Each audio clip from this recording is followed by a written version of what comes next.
guys, and welcome to the next episode of Movies with G Rose. We are on to episode 5. This week's episode is going to be all about 2019. I'm going to be getting my friend Jack on the line, and we're going to be talking about everything that came out in 2019. That's why this is such a long episode. We try to focus only on movies that we've both seen, but a lot came out. And I recorded this last night, and I cut it down as much as I could.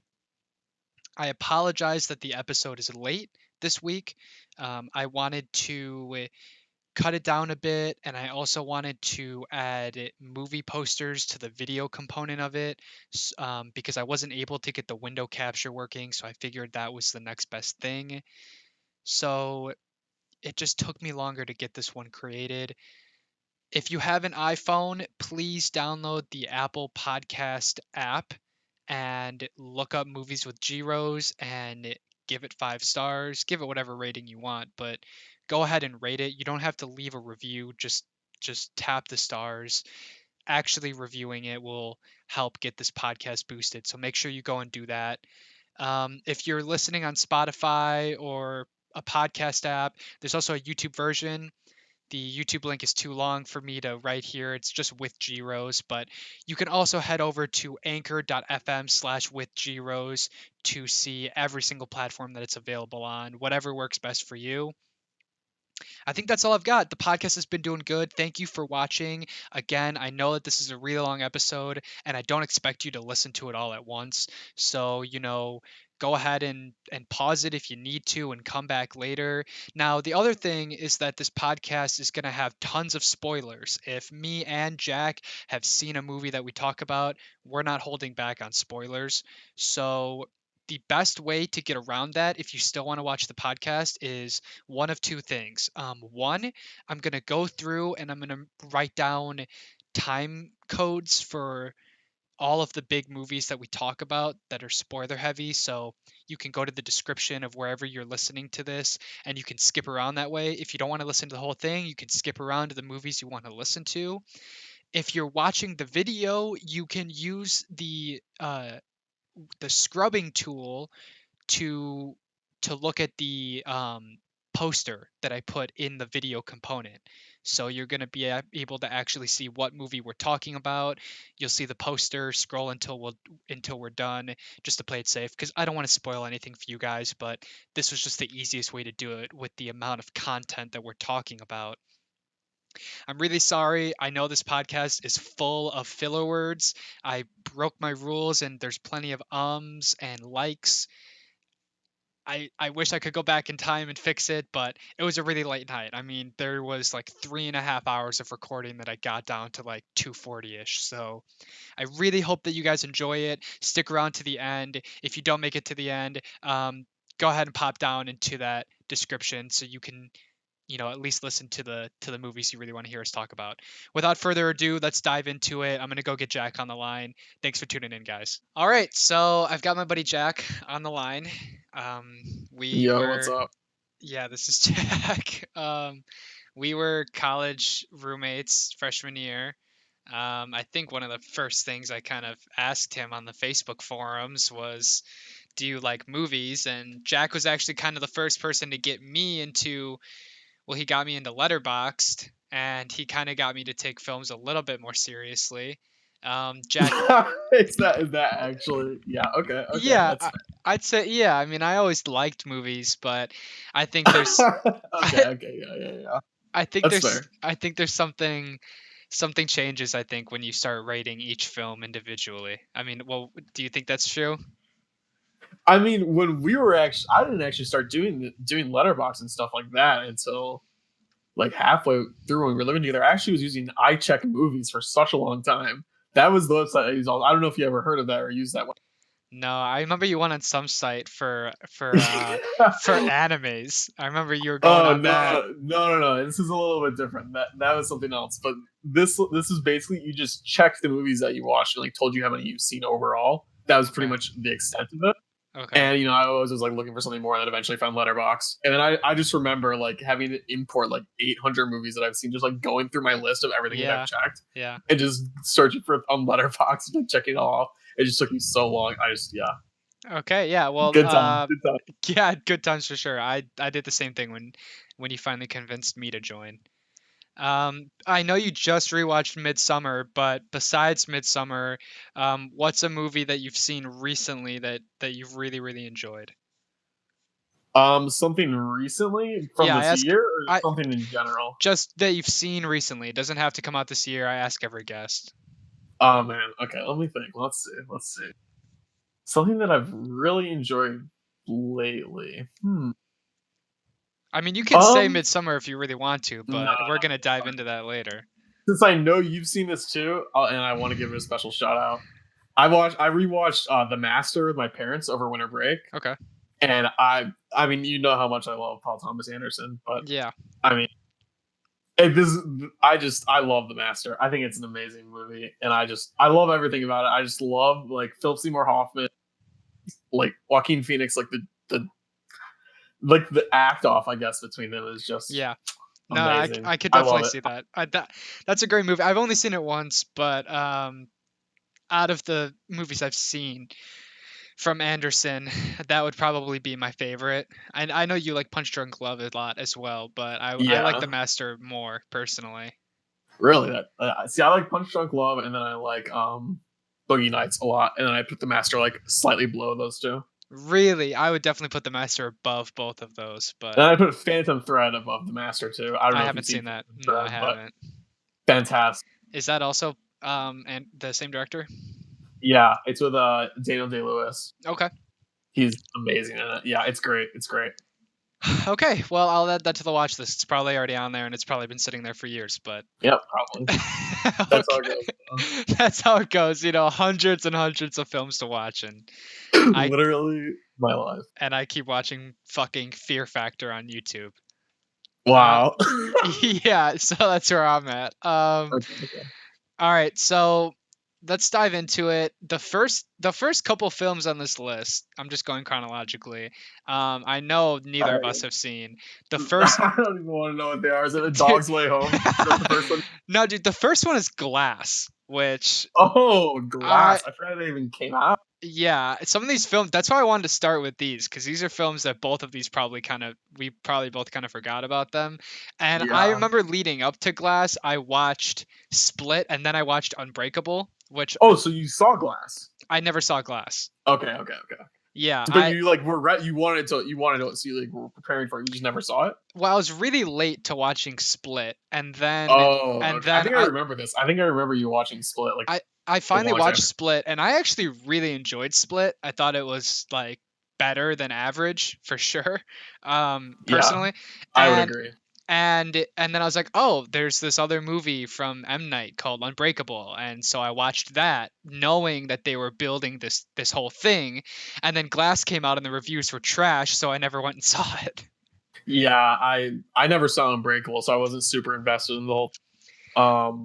I like Split for what it was, like just by itself. Unbreakable was decent, But yeah, but I've I never saw Glass. I yeah, I didn't don't care care at about it at all. all. Yeah, I don't. It's I mean a worse Marvel movie. I don't need that. I Yeah, don't it's need that at all. okay. The next one was the Lego Movie 2. Never saw it. Yeah, I gotta say, I also never saw, but I gotta say, I watched the first one about 5 times on I TV over loved winter the break first one, because dude. it was on TV every day for some reason for me. I actually really liked the first one. Yeah, I do too. And I think they're making a Lego TV show, so take that what you will. Okay. The next one, How to Train Your Dragon: The Hidden World. I've never seen any of those films. Okay. Well, obviously, I worked at Family Video for a long time. So I am pretty well versed in How to Train Your Dragon 1. How to Train Your Dragon 2, I don't think we ever had a working copy of, so I don't think I ever actually watched it. But Okay. I watched How to Train Your Dragon, the first one, a few times, and I thought it was pretty decent. But yeah, Okay. Got I did not nothing. watch this new one. Okay. The next one, a real winner, Captain Marvel. Wait, Um, I think you skipped something that I wanted to comment. what's that? I think you skipped something I wanted to comment on. What did you Maybe. want to comment on? Did you not see Happy Death Day 2? Oh, I did not see Happy Death Day 2. You know what? This list might not be complete. Okay, well, I have a different list, so I'll just let you know if you skip over That's something. fine. I never saw the first one either. Oh, okay. I mean, I have you see the seen first. them? Yeah, I've seen both of them. I mean, tell me what They're you think. definitely guilty pleasure movies. They're awful. They're definitely awful. It sounds But like you kind of like them though. I do kind of like them. That's the thing, because I kind of have a sweet spot for horror movies like that. So they're fun. They're definitely fun, and the humor is so stupid, and it's just they're fun. The first one's definitely worth watching. The second one, only if you really like the first one, like Okay. me. Yeah, But I mean, that's the thing. Like they came out and they looked kind of bad, but I mean, it's people didn't Blumhouse, so you pretty much know what you're getting. people Like, it's didn't going to be trash them average. though. So I figured there must be something redeemable about them. Yeah, they're fun. It's cool. I also see okay, so Captain Marvel, I did see it, one of the weaker films. I kind of forgot it came out in 2019, but I guess this is pre-Endgame still. Did you ever see Captain Marvel? Did you bother? I know you don't like MCU. No, I did not see Captain Marvel. I have not heard very good things about it, but It's I okay. have no. Okay, let me see if I can remember what I can remember about Captain Marvel. Oh, you actually watched? Yeah, no, I've seen it. Okay, okay. She's like a secret agent. No. She like comes from this sci-fi world, and she's being trained by this guy, and he ends up being a bad guy at the end of it. And I forget how she gets her power, some weird explosion or something. The only thing I can say about Captain Marvel that really impressed me was number one, the sci-fi elements of it were actually kind of interesting. Like the weapons and stuff, and like the setting was like, I don't know, it was like a bit grittier than Guardians. I don't know. You know Disney, like they have good attention to detail with the CGI and stuff, so that was kind of fun. Yeah, And I the age reduction on Samuel Jackson was crazy. I Like didn't even know that was a thing that happened. cuz dude, he's a main character in the movie, and in the movie he's like in his late 20s or something, and so like the whole film he's a younger Samuel Jackson. It's wild. Wow. Yeah, I did not know that was a thing. Yeah, he's one. That's pretty. It was crazy because like I thought it would be really uncanny valley, but they pulled it off. So whatever. There's no fun. I mean, she's like she has no charisma as a character, and she's overpowered. So it's like the DCU Superman all over again, where it's just like who cares? Yeah, no, I have no interest in this movie, sadly. And the theme is just pick yourself up. So yeah. Okay. Yeah, Um, of course. yeah. Good message. Next, Oh, I think next is something we've both seen. what's We watched that? it What's on together, your actually. list? Beach Bum. Beach Bum. Okay, yeah. See, I'm looking at the popular list, so it makes sense that that's not on here. This is a good list. This is a good list. Yeah, Beach Bum. We watched that together. I thought it was decent. I know you Yeah, liked it a lot. It definitely stuck with me, which is more than I can say about Captain Marvel. it definitely it definitely was an experience. It's very I forget. Have you seen what's it called? God, Spring his other movie. Breakers. Spring Breakers. Yeah, I yeah, saw it once on a rainy night years ago where I was half paying attention to it, and I really wasn't that into it. So I don't think it's a very I think I need to rewatch it, but here's the thing. A big difference between me and you is I don't really care that much for films that like rely almost entirely on atmosphere, and I know you go for it yeah. really That's fair. hard. Like Neon Demon you like a lot, and that film's pretty Right. much just visuals and music. You know what I mean? Yeah. Beach Bum was decent though. I mean, I like Matthew McConaughey a lot, and there's like a lot of fun characters to keep it going. Yeah, I mean, it really just seemed like he was just like having fun, like doing whatever the fuck he wanted. You So definitely I like don't know. buy into it, and it's something unique. Yeah, no, I definitely agree. Yeah, it was good. I don't remember too much about the plot. I'm trying to Yeah, well, like that's the thing recall is some it's like stuff, it's so but I don't think it disjointed. was. Yeah, I don't think it was very reliant on it. He kind of yeah. Exactly. No, I don't know. It was definitely an experience, as most of his movies are, and I definitely say you should revisit Spring Breakers because I think you would like it. I've heard good things. I was just watching like an interview with a bunch of actors. It was Actors Roundtable, and they were like all praising Spring Breakers, and I'm like, James Franco is one of the guys in there. I'm like, how do I not like everyone seems to like that movie. So I obviously missed something. I think I was just pissed off that night or something. Yeah, I mean, you do have to be in the right mindset for it, so that would make sense. It's yeah. I would rewatch it when you think you're in the right state of mind for it. When it Uh, sounds good. Yeah, I remember bits and pieces. It's so hard for me to rewatch a movie these days. It's like there's so much there's stuff in 2019 alone that I wanted to watch before this podcast that I didn't get to. So it's like, Oh yeah, I mean, I still haven't seen Marriage Story or Star Wars for that matter. oh So, damn, dude, I can't believe you haven't uh, seen Marriage Story. yeah, I can't believe it either. It just has not happened. I want to watch it. I will. I will. You should check that out. Just I like a see girl. I got. I see Dumbo on this list. I didn't wasn't Oh, Danny I. DeVito in that? I didn't. Oh, was he? I think he was. That's funny. I think he's one of like the circus dudes. I've never seen the original Dumbo, so I really didn't care about this. Yeah, me neither. Never part of my life. Didn't really care they were doing it in like live action. Don't know Yeah, why Disney keeps doing live. Okay, we'll talk about a little we'll get to the live the action stuff, which Disney I live didn't see action stuff. any of. I don't But understand. um, I don't understand what they're trying to do there. But hey, it's making money anyway. Okay, yeah, Dumbo um, trash, I see certified trash. the next on my list is Oh, you, Endgame. We might as well get it out of the way. I know yeah, you don't really we care a skipped a lot. few. We'll We go skipped back a to them. few, but let's do Endgame. Yeah. And I liked it. I thought it was. I would put it in my top 10 for the year. really, okay, Yeah, I would. I mean, just the scope of it, I feel like alone it's is like unreal. insane. And you got. I mean, you gotta hand it to them. Like it's insane. I really, So I really, mean, okay, I know it's silly and all, but like, I, I kind of feel like they should get the Oscar for visual effects just because the MCU deserves like one Oscar. Besides, yeah, what I don't think they're gonna. Do the that. only MCU film to win an Oscar, I think, is Black Panther. Yeah, I think that's right. Um, they won a couple, I think. But Endgame, okay, here's the thing. Endgame I liked a lot. I think through and through it's mostly like an 8 out of 10 film, but it has all of these like 10 out of 10 scenes sprinkled in that kind of elevate it. Like all of these, I mean, dude, if you're someone that like has sat down and like watched all of the films and knows the story, it's like they're just constantly rewarding you with like snippets from the past, and the way that they structured it around time travel like is perfect for revisiting the past in a way that doesn't feel like super fan servicey, even though it's basically just like fan service the series. um Right.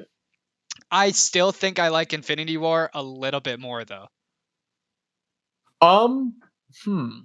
Infinity War was like the first one to really do that scope, and I feel like that film Yeah, I I feel like think that I film agree. I think on average that film is like a 9 out of 10 and the ending is like a 10 out of 10. Yeah, I'd say for the last like half hour alone, that movie. I really do like.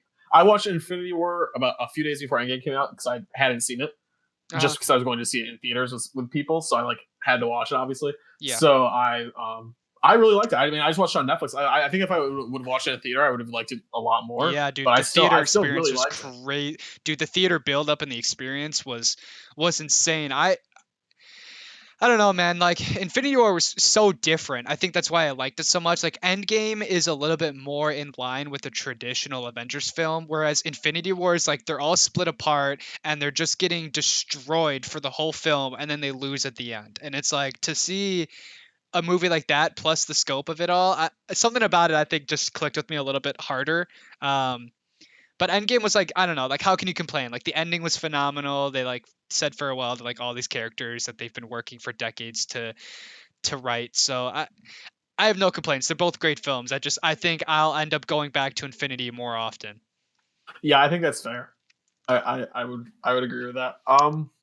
Yeah, What I don't I don't know. you don't have much to say about MCU, I I don't know. I don't I don't I'm not as invested as you are. So Yeah.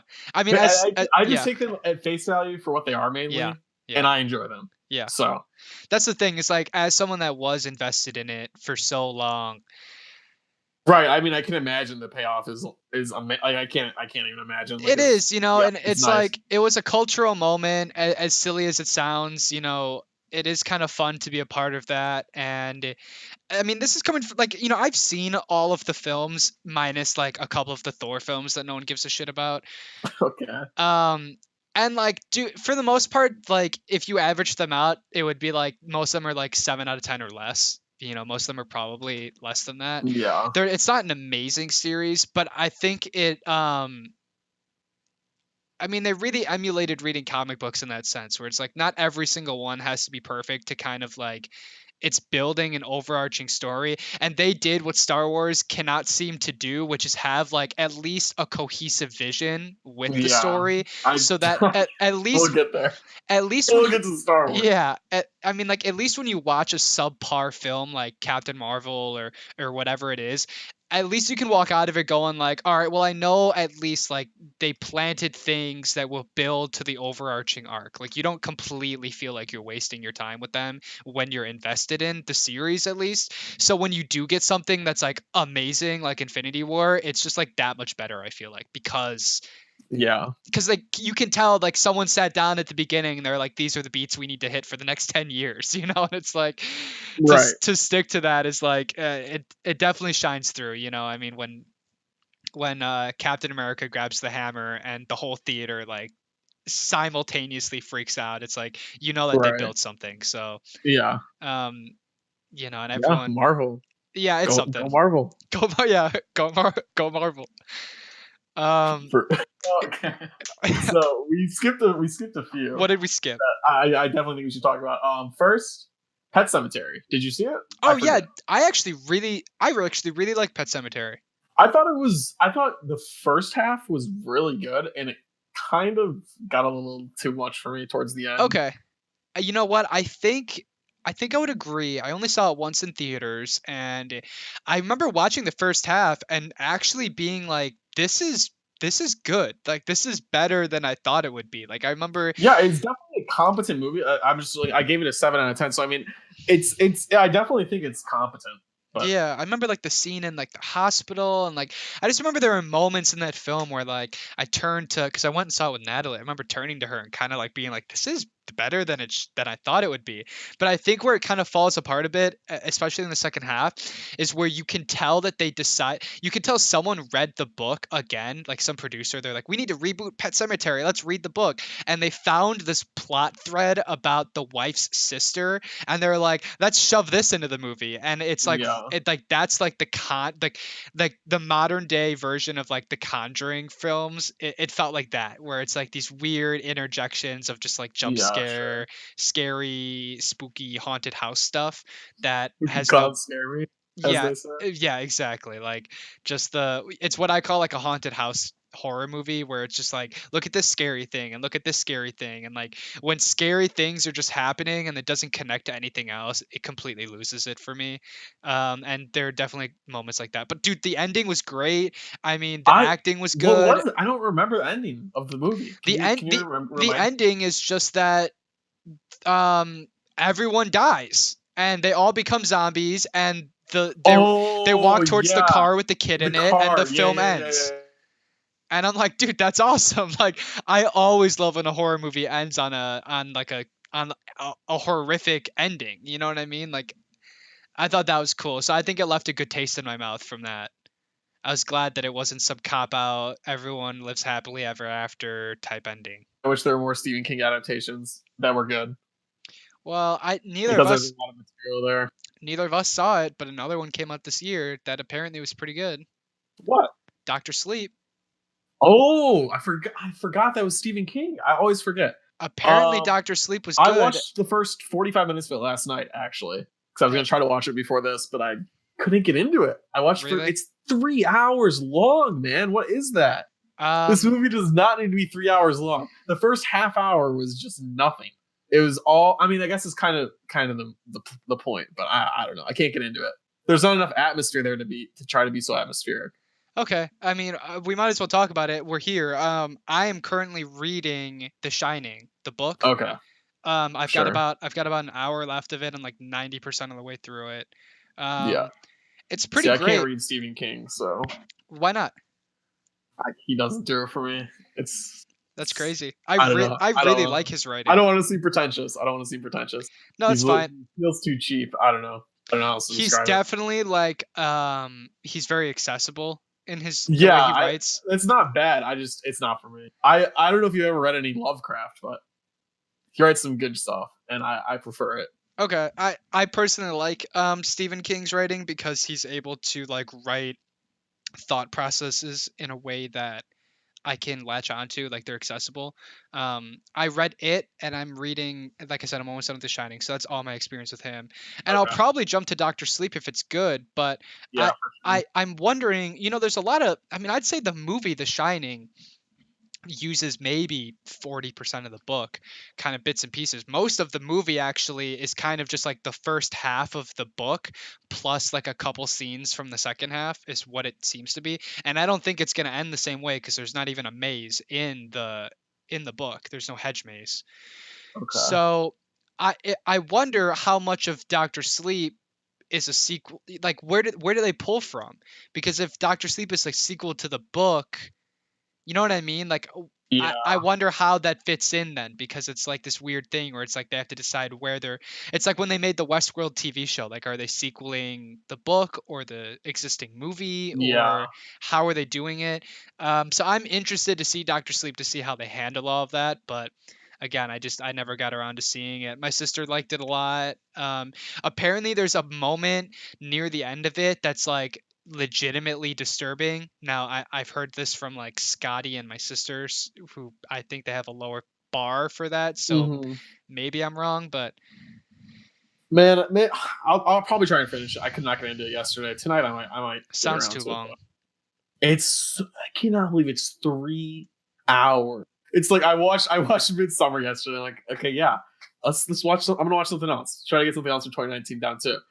I loaded up Doctor Sleep. That's how it was 3 hours, and I'm just like, That's wild. okay, There's so yeah. much Stephen King though. There really is. A lot of it's just kind of bad though, because That's the thing. well, I just wish someone would do it. Wow. the problem is that Stephen King has written so many things that I think it's probably really easy for people to grab the licenses to them.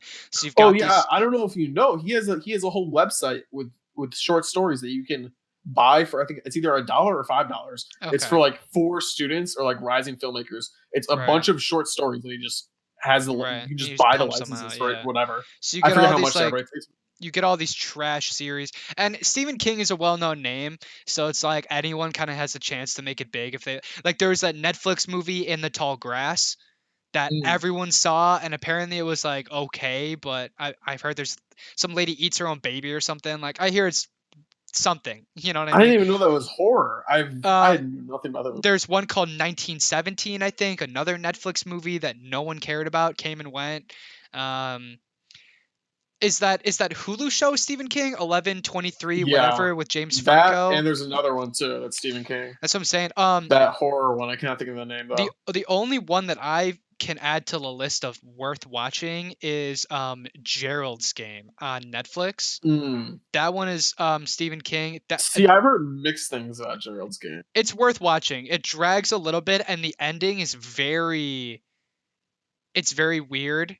Like the ending kind of comes out of left field a little bit. Like it almost feels like it's taken from like a different atmosphere for the ending. I don't know, it's hard to describe without spoiling it, but definitely worth watching, and there's a couple gory moments in there that are like pretty insane, but I don't know, I thought it was good. I thought it was very well made. It didn't feel cheap to me.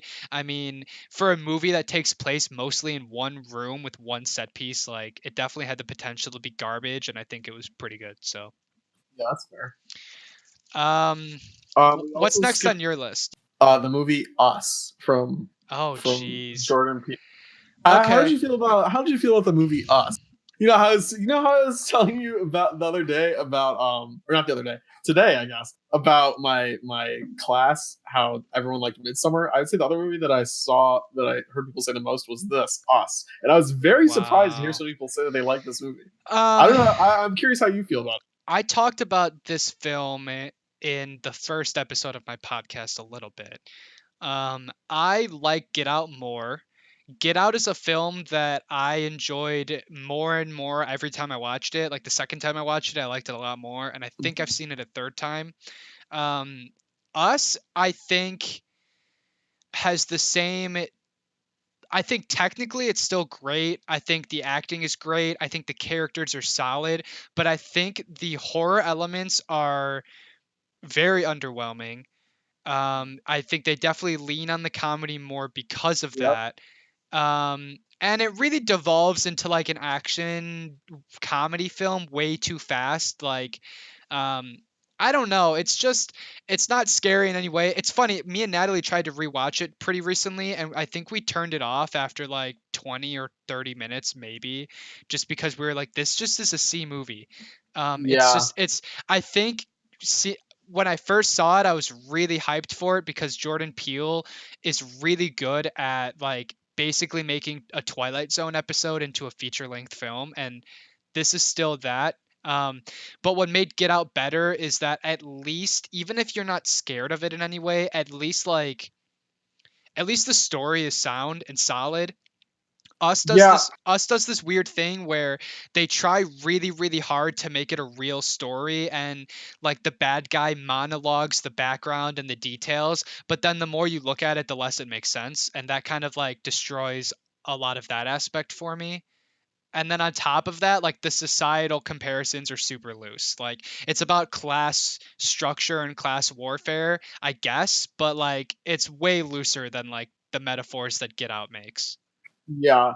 I mean, um, I really like Get Out. So I mean, I just my main problem with this is the same problem that I have with Get Out. I think is that it can't decide if it wants to be a comedy or like a thriller, if that Okay. makes sense. Like Okay. I don't mind like comedy horror obviously is a thing, but I feel like his movies I can't even Get Out. Is it horror? Yeah, I guess it is horror. It's more of a thriller though, and I just feel Yeah. like the comedy that he uses just doesn't mix well with what he's trying. Like it feels like he can't make up his mind, and that's like my main problem. I don't think it would bother me as much if the comedy landed for me, but a lot of times it just doesn't, and I think that's just a problem I have with him in general. Okay. I don't know. I mean, obviously, if you like his material, you're gonna find it funny, and you're gonna find the movies funny as well. Okay. But just it's personally something that it's never really gotten me to like laugh or like react at all. So I I, don't know. I think Get Out did It a kind of better falls job. flat. Oh, 100% Get Out does a better job than Us. Us just feels generic. I don't know. Get Out feels like something different and like new, But I mean, and Us just feels like even the more of the humor same. in Get Out landed better for me. Oh yeah, I would agree too. I can't. Us was just I don't know. It just It felt was, like another horror movie. It didn't really feel anything. yeah. It I didn't mean, really like feel anything cool. I think it was I think it was good. And I enjoyed exploring the like what it was trying to say and trying to figure that whole aspect out of it. But and I think it was, again, it was one of those cultural things where like people were so hyped to see it after seeing Get Out that Right? it Yeah. was It's like kind how of are you supposed to follow that up? there was a lot of hype leading up to it, and yeah, it's nearly impossible to follow that up. So I don't know. It was fine. I actually have the steelbook for it, and I'm trying to sell it because after rewatching it and being like, it's like a 7 out of 10. And Yeah.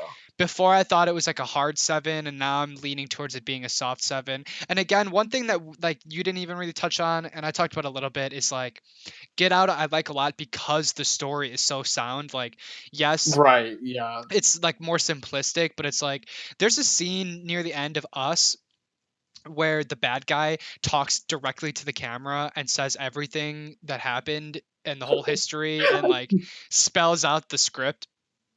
Yeah. And when you do that, like you have to have a bulletproof script, and it's just not like it's or screenplay. It's like, but the more you think about it, the less it makes sense. And so it's like, why was that in the film? Like as soon as she started doing that, I remember being in theater and being like, oh no, Jordan, like don't have a Yeah. You character can just. tell he still has much to learn. We'll see. But dude, Well, for his first he's two an films, interesting they're prospect. very Oh competent. yeah. You A know what hundred I percent. mean? Yeah. I mean, he clearly has a vision and a knack for like what he's doing, but yeah, that one missed the mark a little bit for me. Yeah. I mean, he kind of reminds me of of Ari Aster in a way. They're pretty similar. Just in terms of Just being in really terms of ambitious with horror. just like they both have a very clear vision, I guess, and very clear type of movie that they like to make.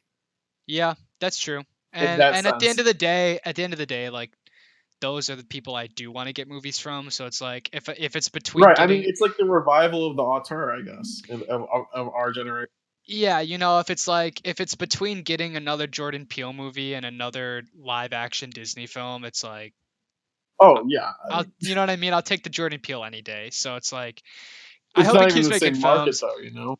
Yeah, no, I'm just throwing the. I mean, let's say The Conjuring then. You know what I mean? If we get Yeah. another La Llorona, it's like, I'd, but Oh, we'll get that's to right that. here. That's right. That's next. Actually, That's next. All right, dude. Again, this is a film that I talked about in the first episode. La Llorona was trash, I so watched bad, I watched someone I watch on YouTube make fun of it, but I've not seen the movie. dude. But It's it looks fun. so bad, bro. It's just like, dude. Okay, here's the thing. It's like I've seen all of these films. I've seen every single one in the series except for the newest Annabelle film, the third Annabelle film. Wait. This is part of The Conjuring?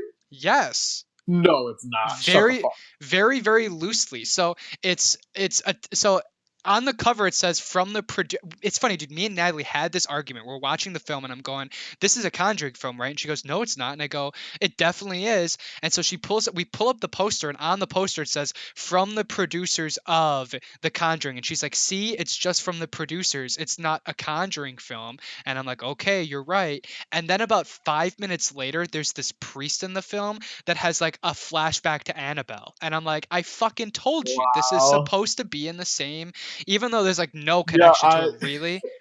I'm on the Wikipedia and it lists it as the sixth installment of the Conjuring universe.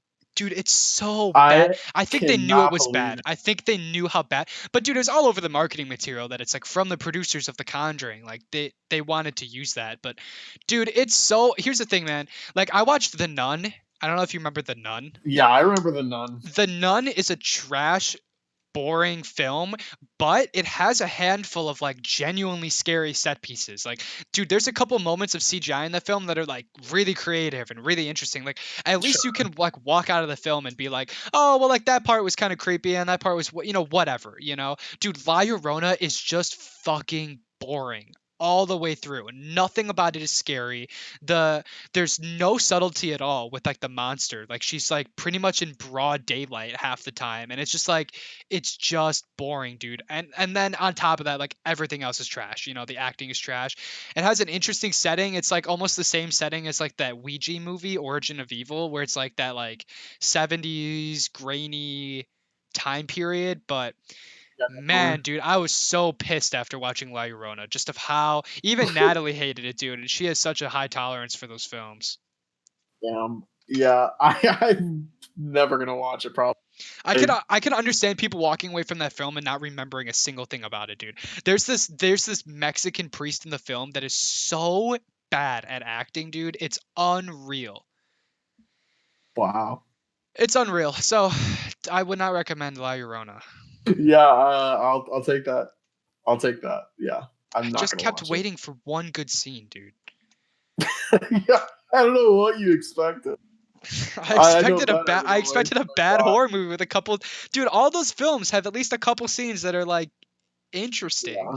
At least, Well, something. yeah. Well, I guess that's what happens when I don't know. You make the sixth installment produced by Yeah, the whatever. producers of The Conjuring, Um, whatever that means. what do you got next? Did we see it?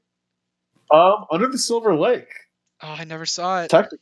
Oh, you never saw Under the Silver Lake. Well, Andrew we can't really Garfield. talk about it because it's very, very plot oriented. But I mean, Um, who direct? Why was I interested? Who directed it? Something. There's it's some the second connection. or the third movie from the director of It Follows. Okay, that's why. It says follow up to It Follows.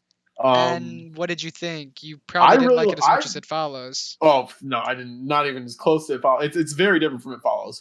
It's very, very loosely horror. It's more like a noir, like detective kind of thing, It's but like a like mystery. modern day, I guess, because it's just like this burnout stoner guy, but he's like he hooks starts hooking up with this girl and she like disappears and he has to like find out what happened or he gets into like a ton of shit that he was not expecting. Which like Okay. it deals a lot of like Hollywood cult stuff basically.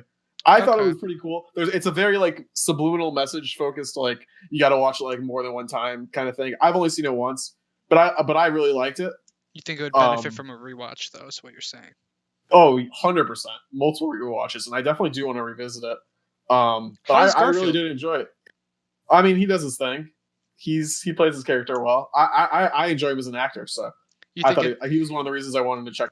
You sound hesidant though. Are you saying maybe just because it's an easy character, you don't really give it a I lot of mean, it was credit? nothing special. I mean, I wasn't like Yeah. wow, but I mean, he does good. Yeah, I really like the movie. It was very very very enjoyable and well done. I So feel I'm like I surprised you. like I his thought you saw it. aesthetic. No, I talked about wanting to see it, and I did. I can't believe that was 2019. Well, I'm kind of cheating here.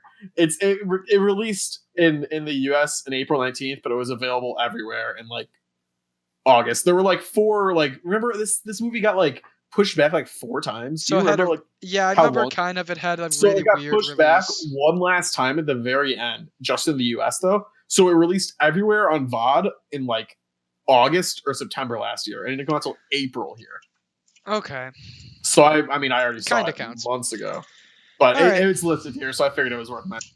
Yeah, I never saw it. I like the aesthetic of Garfield, and I want him to be a good actor. So maybe I'll check it out. I don't know. Yeah, it's also really funny. So I mean I don't know. Okay. I really like it. Okay. I was surprised you haven't seen it. I thought we would have some more to talk about there. Um, the only other one we skipped over was Brightburn, which I don't know if you've seen that No, or even know what it is. I never saw it. From what I gather, it's kind of like the Chronicle film that came I out. haven't seen that, so I don't know. Chronicle is a film about like a bunch of teenagers that um, get telekinetic powers one day, and then one of them turns evil because he's gets abused at home, and he's played by Yeah, this Dane is DeHaan. not quite the same thing. But it's like what is it? A young guy It's that it's gets powers and basically turns evil? no, it's basically a retelling, a reimagining of Superman. He basically this meteorite lands on Earth, and it's this alien, but it's like that's like in this in like the form of a child.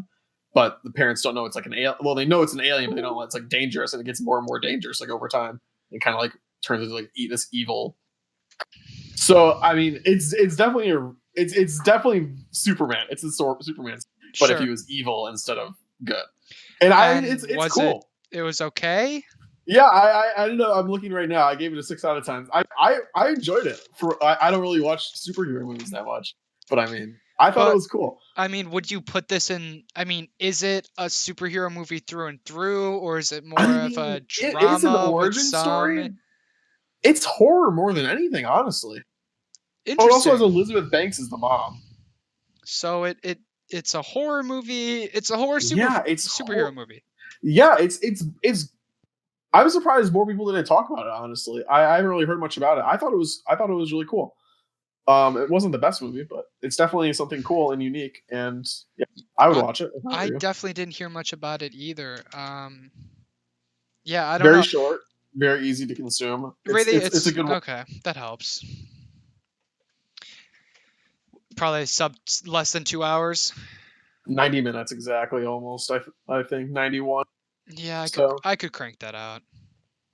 yeah. Okay, well, would you Um. recommend it? I'd probably check it out. Oh yeah, 100%, 100%. Definitely watch it. Okay. What's next? Um. I don't. I'm. I think I caught up to Avengers, so I don't know if you want me to just keep going. We can talk about Detective Pikachu, but I didn't see it.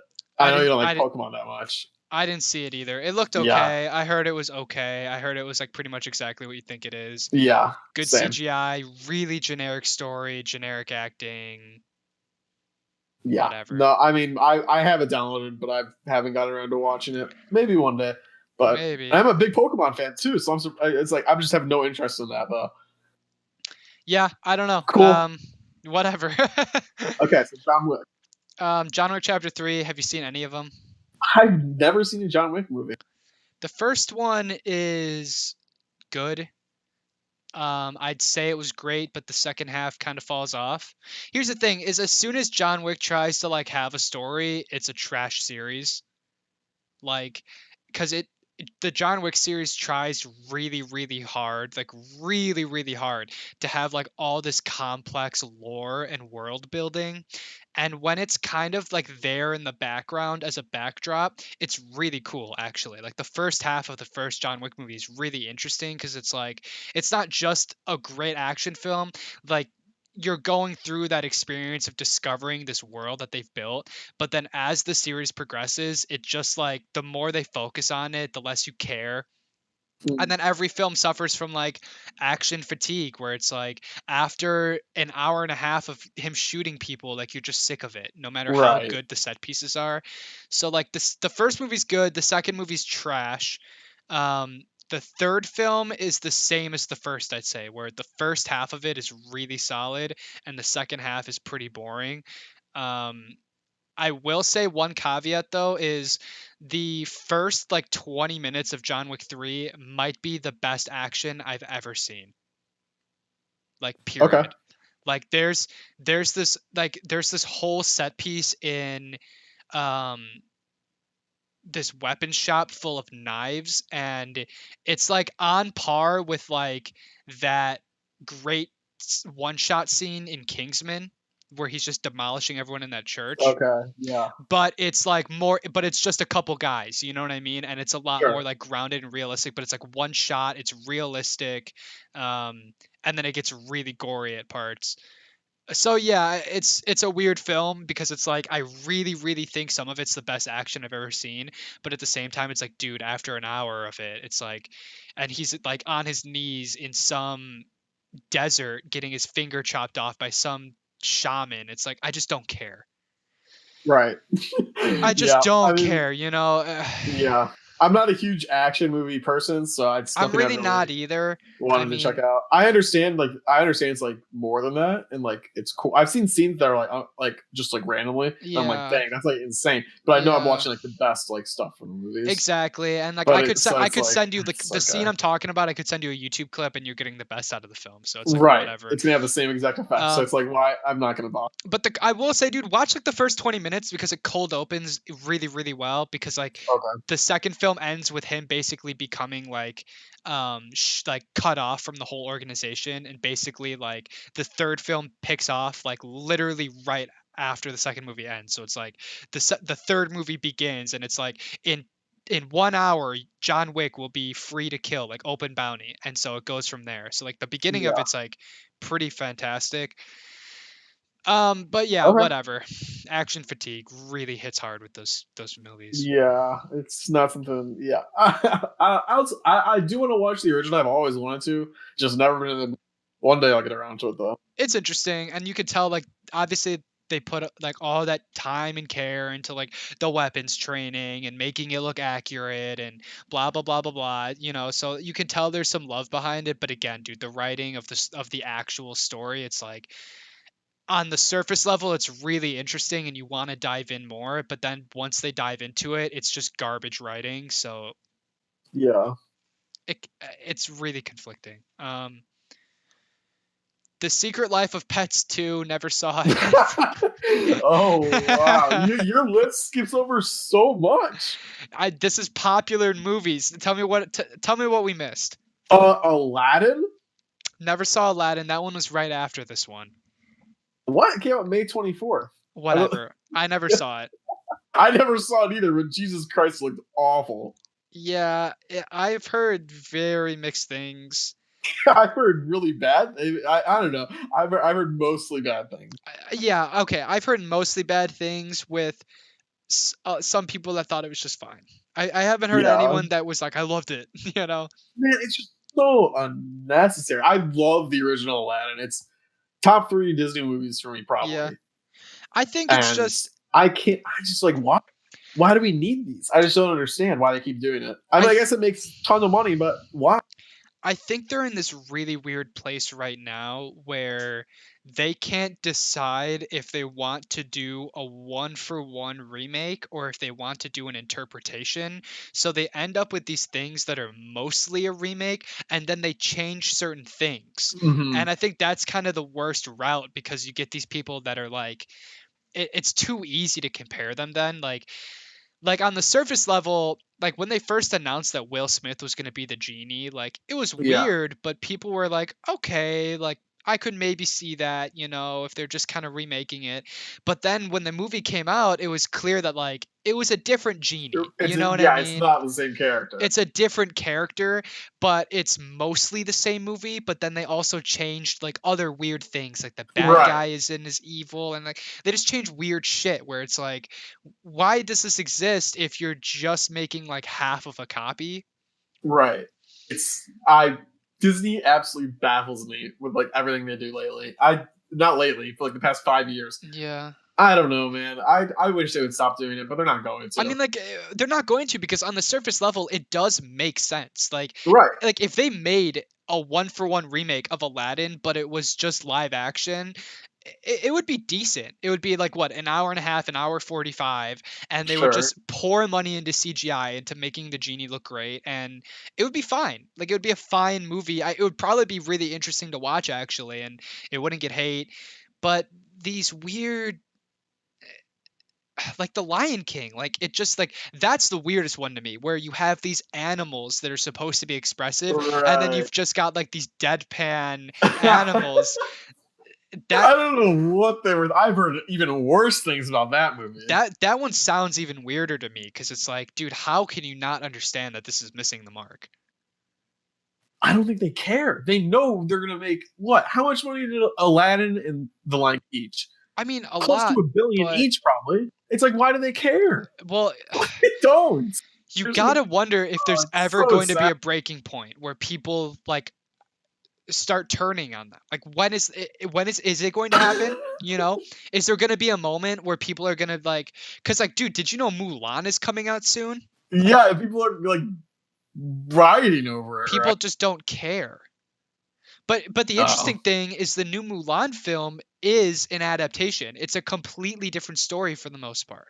I heard that there's not going to be. They're not called the Huns anymore. I They're saw not I about don't that. think they're the Huns. There's no music in it. Yeah, I heard that too. Mushu isn't in Mushu's it. not in it. Yeah, I saw that Um too. uh, It's just, and from it's the so trailer, it weird. looks like there's some weird magic shit. Like this one at least seems like it's an adaptation, which makes me think, okay, maybe it'll be okay. Maybe it'll get less hate, but it's still like I think people are starting to feel that fatigue of like, why are we doing this? Like you've missed twice now. And it's a shame too, because The Lion King had crazy casting, like amazing. Like every single person casted in that film was, you had like Beyonce and Childish Gambino, and I mean you had everyone you wanted. James Oliver was the parrot. I mean, like, dude, it was just perfect. Every casting choice was perfect, and then no one. Seth Rogen was in it. Eric Andre. I mean, Yeah. you could.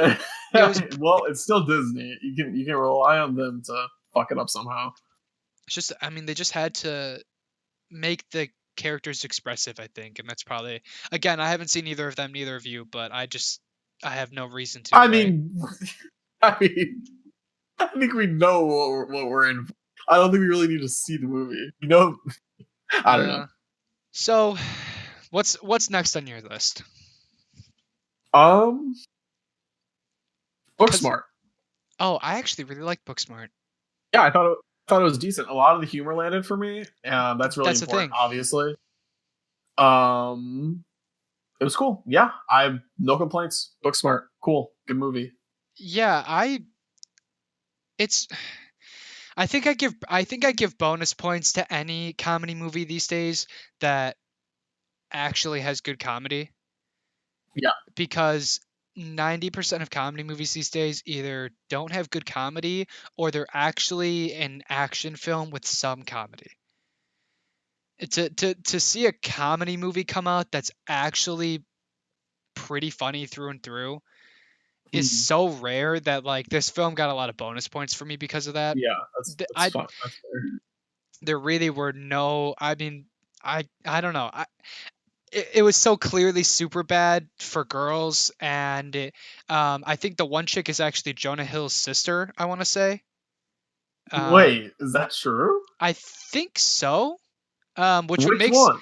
the overweight one, the because Yeah. and I say that because there were moments in that film where you can tell there are mannerisms that are so spitting image of Jonah Hill that I definitely believe it. Wow, yeah, they are. They are, Yeah, right? Yeah. but I mean, dude, if you ever get a chance to rewatch that movie, you can see it. Like there are times where they're talking really excitedly and it's straight up Jonah Hill.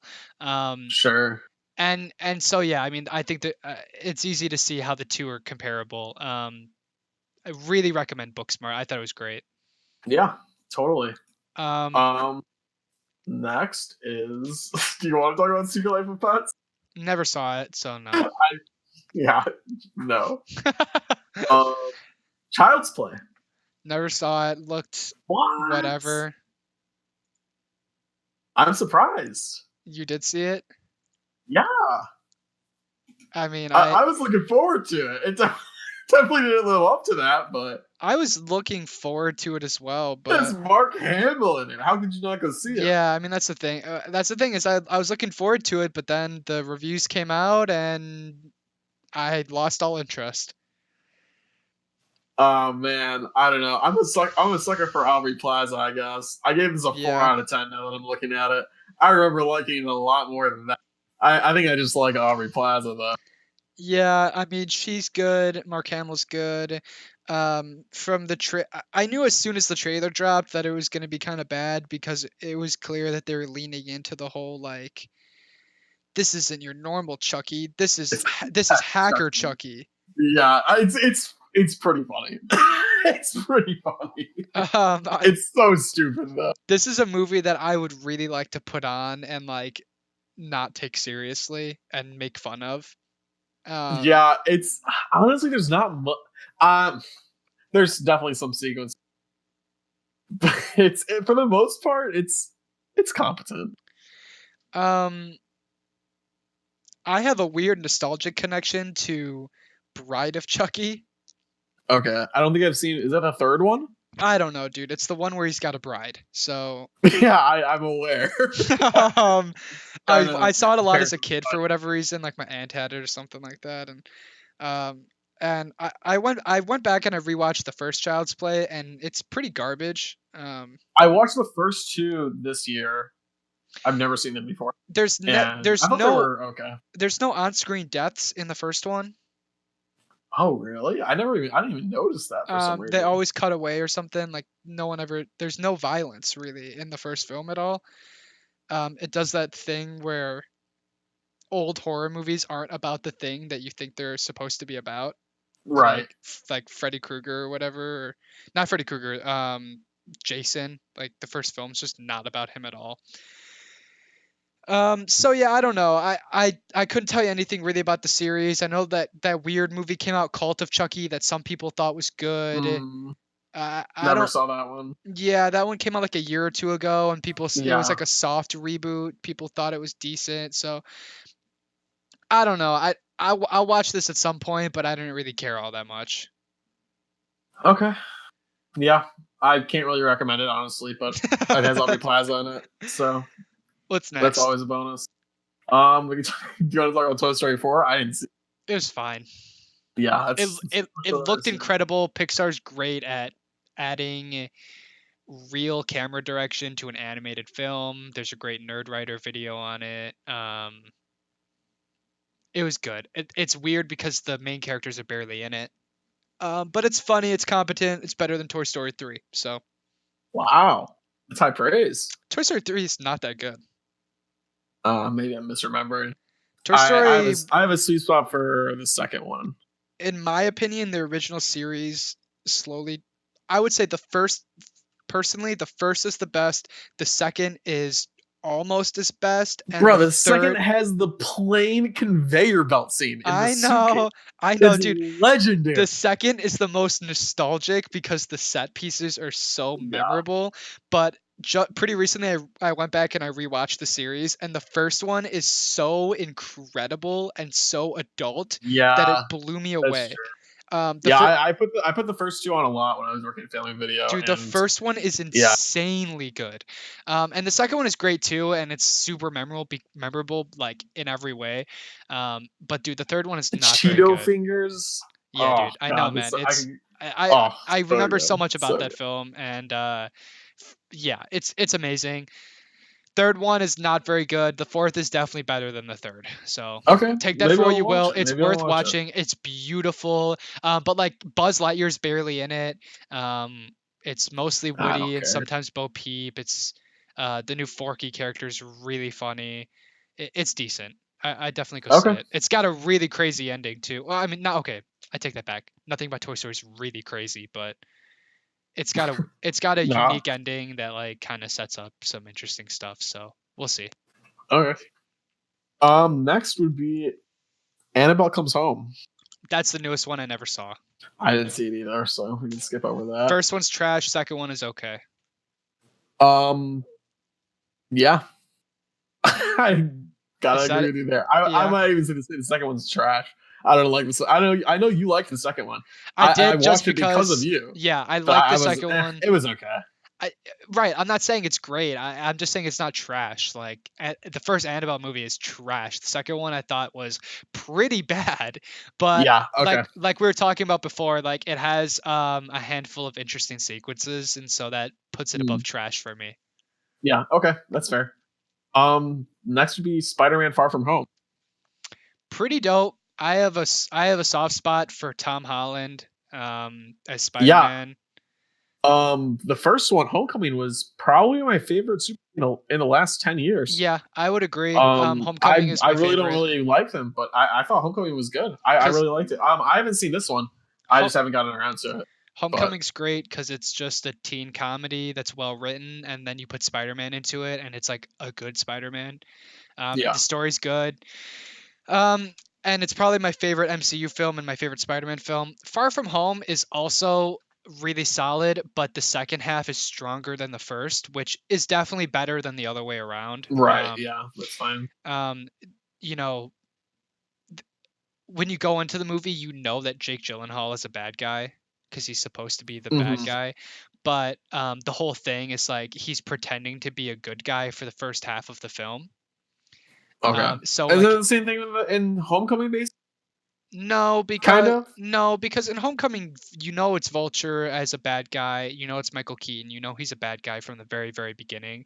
With this Right. film, it's like That's fair. Mysterio shows up and he's fighting bad guys, and Shield starts working with him, Oh, okay. Okay. Okay. I and see what you're saying. Jake Gyllenhaal's acting is super bland and super nothing because he's pretending to be like your generic good guy. And then about halfway through the film, he flips into a bad guy, and the film gets Okay. immensely better. Jake Gyllenhaal is like phenomenal as like the sociopathic bad guy. His backstory is really interesting, and then they do like these really, really great like trippy sequences where like he basically makes Peter Parker like hallucinate all this stuff. And the comedy is good. I think there's a couple moments that didn't land for me, whereas in Homecoming it was all solid. Mm, But all in all, it was pretty solid. And the ending has this crazy twist at the end. And without really spoiling much, in the after credits scene, J.K. Simmons shows up reprising his role as J. Jonah Jameson, which is kind of cool okay. from the Tobey Maguire films. Yeah. But yeah, there's this huge twist at the end, and the whole film is basically about the fact that Iron Man is dead, and Peter Parker now has to pick up that mantle. So Sure. when all that Sony stuff went down, it was kind of like they wrote themselves into a corner where it's like they've been setting up Spider-Man to be the new head of the Avengers, and now Sony wants to pull their toys away. So Mm, we'll see how that evolves. I think yeah. they might start. I think they might start writing him out, if you know what I mean. They might try to Hmm. figure out a way to kill him off early or something. Yeah, it's definitely going to be a lot of unknowns going into like the next 10, 15 years of Marvel. It's going to be interesting. Yeah, they're setting up all of these weird new characters, so I think they're going to lean into that really hard. Mm, for sure. Next we got a big one here. You know what's up next? No. I'm sure you see it. Is it Okay. X-Men Dark Phoenix? Oh, I skipped over that. I didn't even think you wanted to talk about No, that. I never saw it. I heard it was bad. I didn't even bother mentioning that one. No, I never saw it.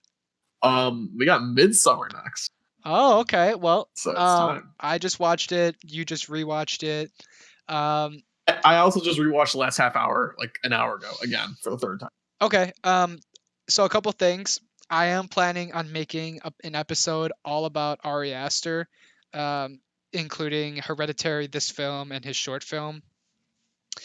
So I'm not going to talk too much about Midsommar, but I will say my thoughts because I just watched it. Hereditary is my favorite horror movie. I have it at a 9 out of 10, but I've been thinking I might want to bump it up to the 10, honestly. And I watched the director's cut of this, which is like almost 3 hours long. And Oh wait, did I not watch the director's cut?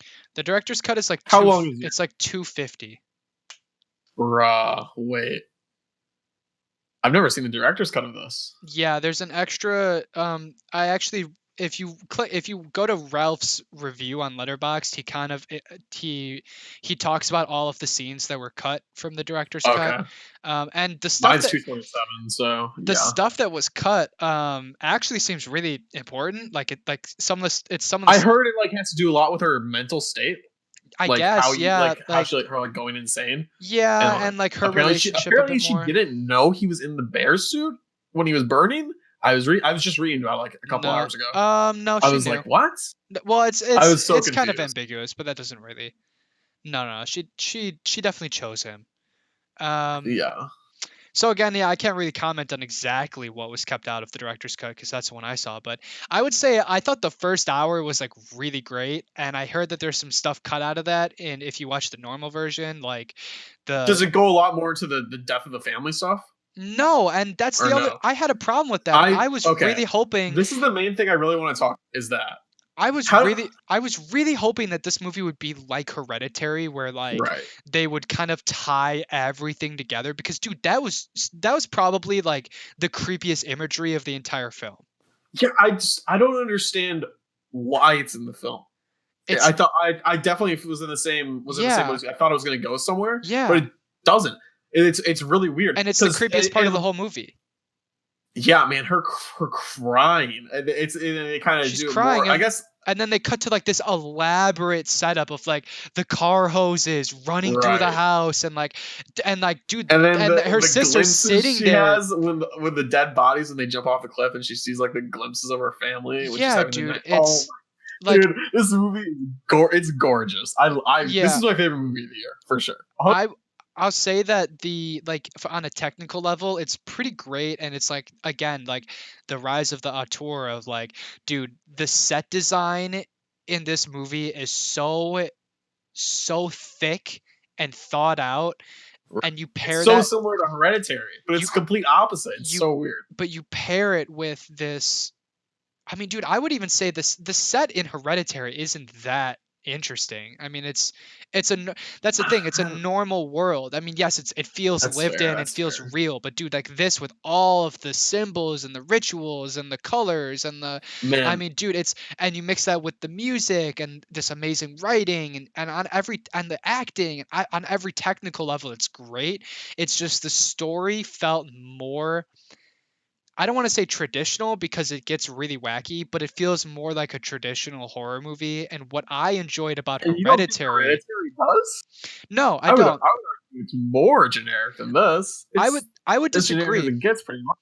I would disagree because when I watch Hereditary for the first time, and you have to try to go back to that first time, you finish that movie and you don't really know what happened.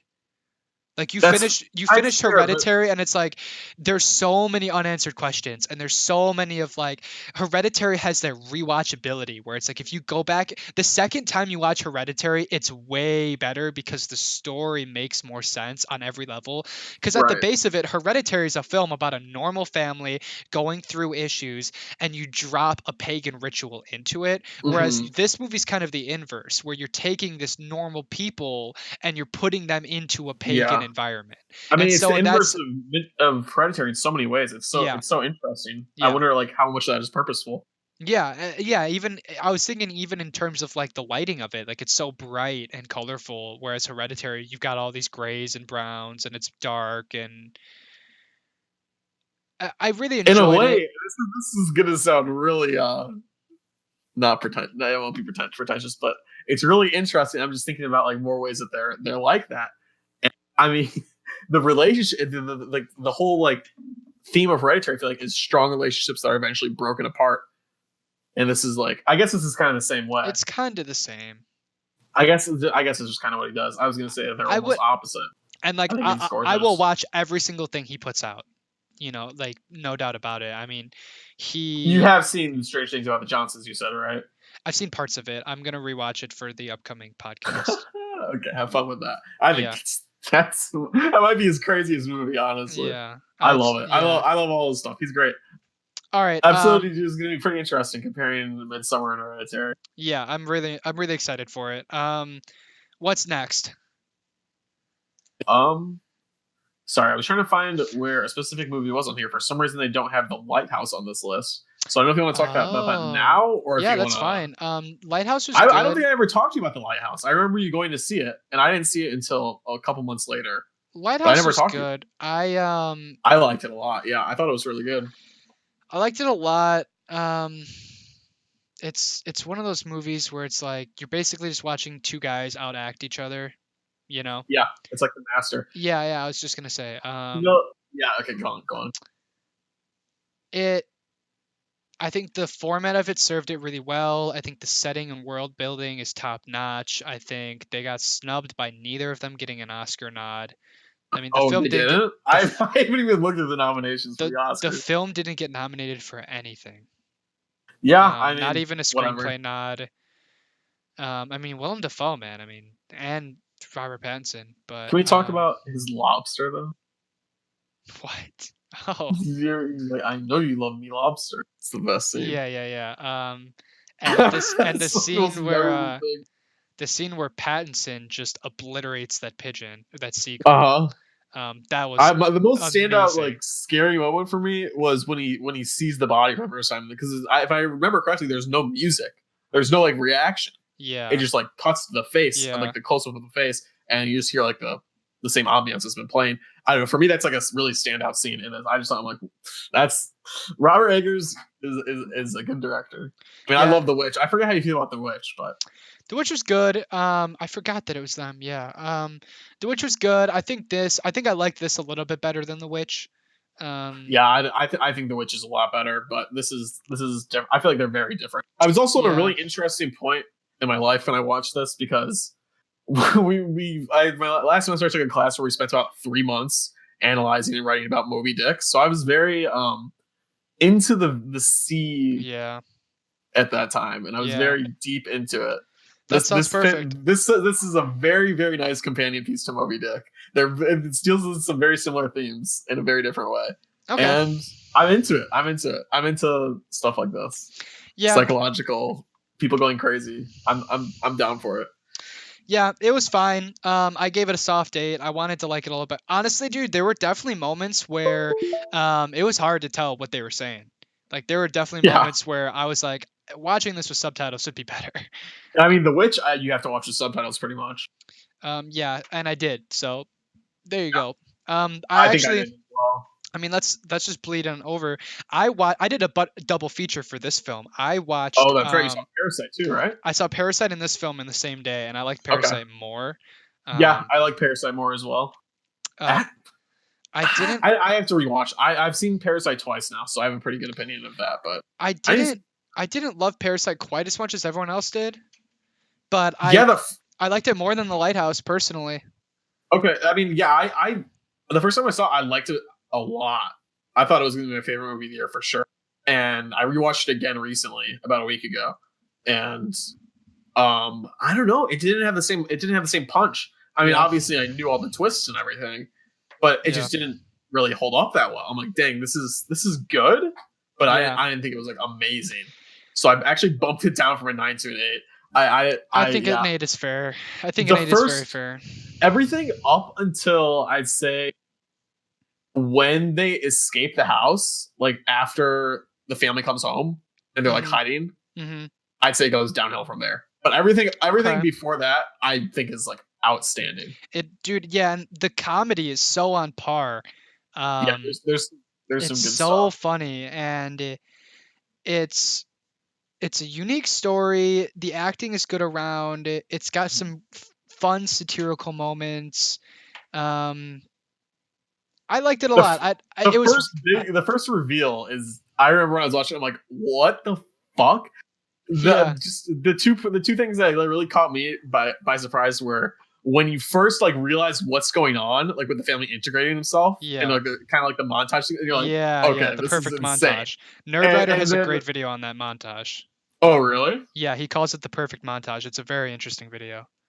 Yeah, it's. I mean, it is. It's very very very well done. I love that scene, and the other scene when you first see when the person, the original housekeeper's husband is who is hiding, comes out like for the first time, Yeah. and you like that movie was just like, Yeah. bruh. But I don't know, Dude, the director, same guy that did Snowpiercer. right? I mean, he has a knack for doing just these out of left field, weird, funny, disturbing screenplays where you're I just mean, like, I've seen what are some. Have you seen The Host? He did The Host too, right? no, I haven't I seen it. believe I haven't seen it. he did. He do that though? No idea. No, I have to look. The Yeah, host he did. director. The Host, yeah. Interesting. Watch The Host. Watch Memories of Murder too if you haven't seen that. Memories of Murder is great. I forgot that he did that too. I've heard that the host is good.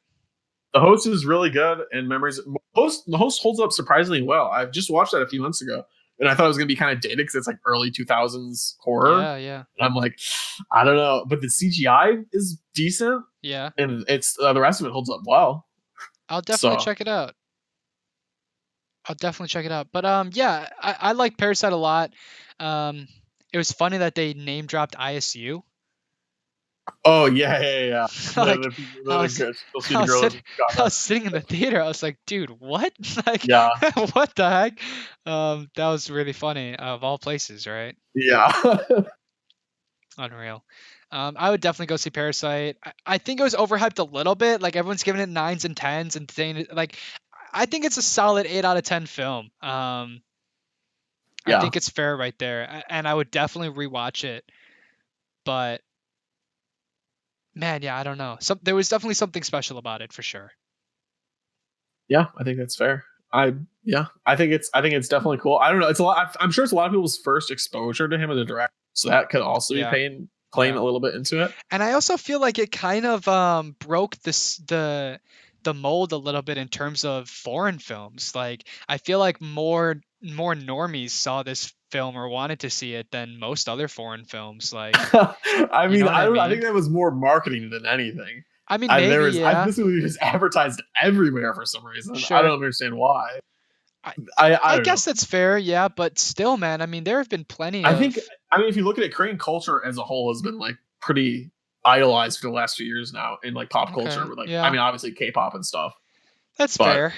It's just like a growing thing. I mean, we'll see what happens with it. I would love to see more stuff like it. I love Bong Joon-ho. I think he's a great director, and I mean, yeah, I'm sure we'll see. I wanted to see him do another English film because I think Snowpiercer is still his best. I love that movie. So I'd really like to see him do another. Snowpiercer is so close to it. No, I didn't either. But I would love to see him do another. I want to see him do like an English horror movie. I want to see how that would be because he's done Korean horror movies, but yeah, I don't know. He's good at showing a culture in like a satirical but authentic way. Yeah, yeah. That's good. That's fair. I saw Ford v Ferrari. It was good. I mean, I did not see that. Worth watching, you know, just because the cast is great and it's a true story. It's very colorful. You kind of know what you're getting. I mean, it's a well-made film. You know, it's like a soft 8 out of 10, maybe a 7. Not incredible, but the cast, like I said, is really great. You got Christian Bale. I mean, it's good. Nothing crazy special, but It Chapter 2, huge letdown. Yeah. Huge letdown. The beginning of the movie when they fucking murder him for being gay. I'm just like, Jesus Christ, what is this? To be fair, that's also the very beginning of the book. Okay, that's fair. That makes more sense. It was so out of left field. Like, damn, they're really about to kill this guy for being gay. Dude, what was weird about It Chapter 2 was it felt like it was just the whole book. Like it felt like they were just trying to remake the old miniseries that no one liked. Like it almost felt like the first movie just didn't matter. Like Right. if they inserted a couple more flashback sequences into this film, like they didn't It's need to make the first one at all. It felt exactly like it was so weird the way how the way they structured it. I understand that it's just impossible. It's got to be impossible to make this into a movie because the way the it's so book is long. structured, it's so long. The way the book is structured, and I loved it, was it's constantly flipping back and forth between both stories simultaneously, them as kids and them as adults. But for a Okay. studio to sit down and be like, okay, we need to cast all of the adults and all of the kids at the same time, film all of it at the same time, and just bank on the fact that it's going to be a box office success, like that's got to be a lot harder of a sell than just being like, let's make Stranger Things, but it's it, you know? Yeah. Like I can only imagine, like, dude, this would have been so amazing if they're from the first movie there, if they did that and they just made two movies like that and it was just constantly flipping back and forth, and then about halfway through, because the way the book ends is like they fight the clown as the kids and as adults, and then it ends like both stories are cohesive like that, whereas Okay. this is just like, it's, dude, everything about it chapter 2 in my opinion is like mostly average, but then the fact that they butcher the story puts it below that for me. Mm. Yeah, I mean, I don't have the same connection to the book as you do, but I meh What did you did give not this? think it was 4 out of 10. That's what I gave it. I think that's fair. I yeah. The first one was much more charming. I'm very interested in seeing. Apparently, the director's going to do a cut of both of them combined Yeah, I heard and make it that, one long and thing, I and think, I think that would be better. yeah, I do And too. I'm interested to see what happens with that. Yeah, But I just this, I think eh, that would be better. I think it was weird, like they relied on Bill Hader's comedy way too much. Um, yeah. it's just it really is just a shame because it is such a heartwarming story, and the book really focuses on this idea of fate, and that like some otherworldly god brought them all together, and that god makes multiple appearances in the book, and like the fact that it was like there is some otherworldly thing to counter this otherworldly alien, and in this it just felt like a ragtag team of guys, like it didn't, there's no mystery, there's no fear. Pennywise is barely in the movie, even though he's amazing in it. Like I really think that Skarsgård playing Pennywise is like the highlight of these films. Like Mm, just the scenes where they're having a conversation with Pennywise are like the highlights for me. But he's yeah. barely in it. That scene where he's his actual self and he's like putting on the makeup and stuff. That's probably the most standout scene from chapter two. Yeah, it's just like, That but is they chapter don't two, right? care. Yeah, it is. Okay.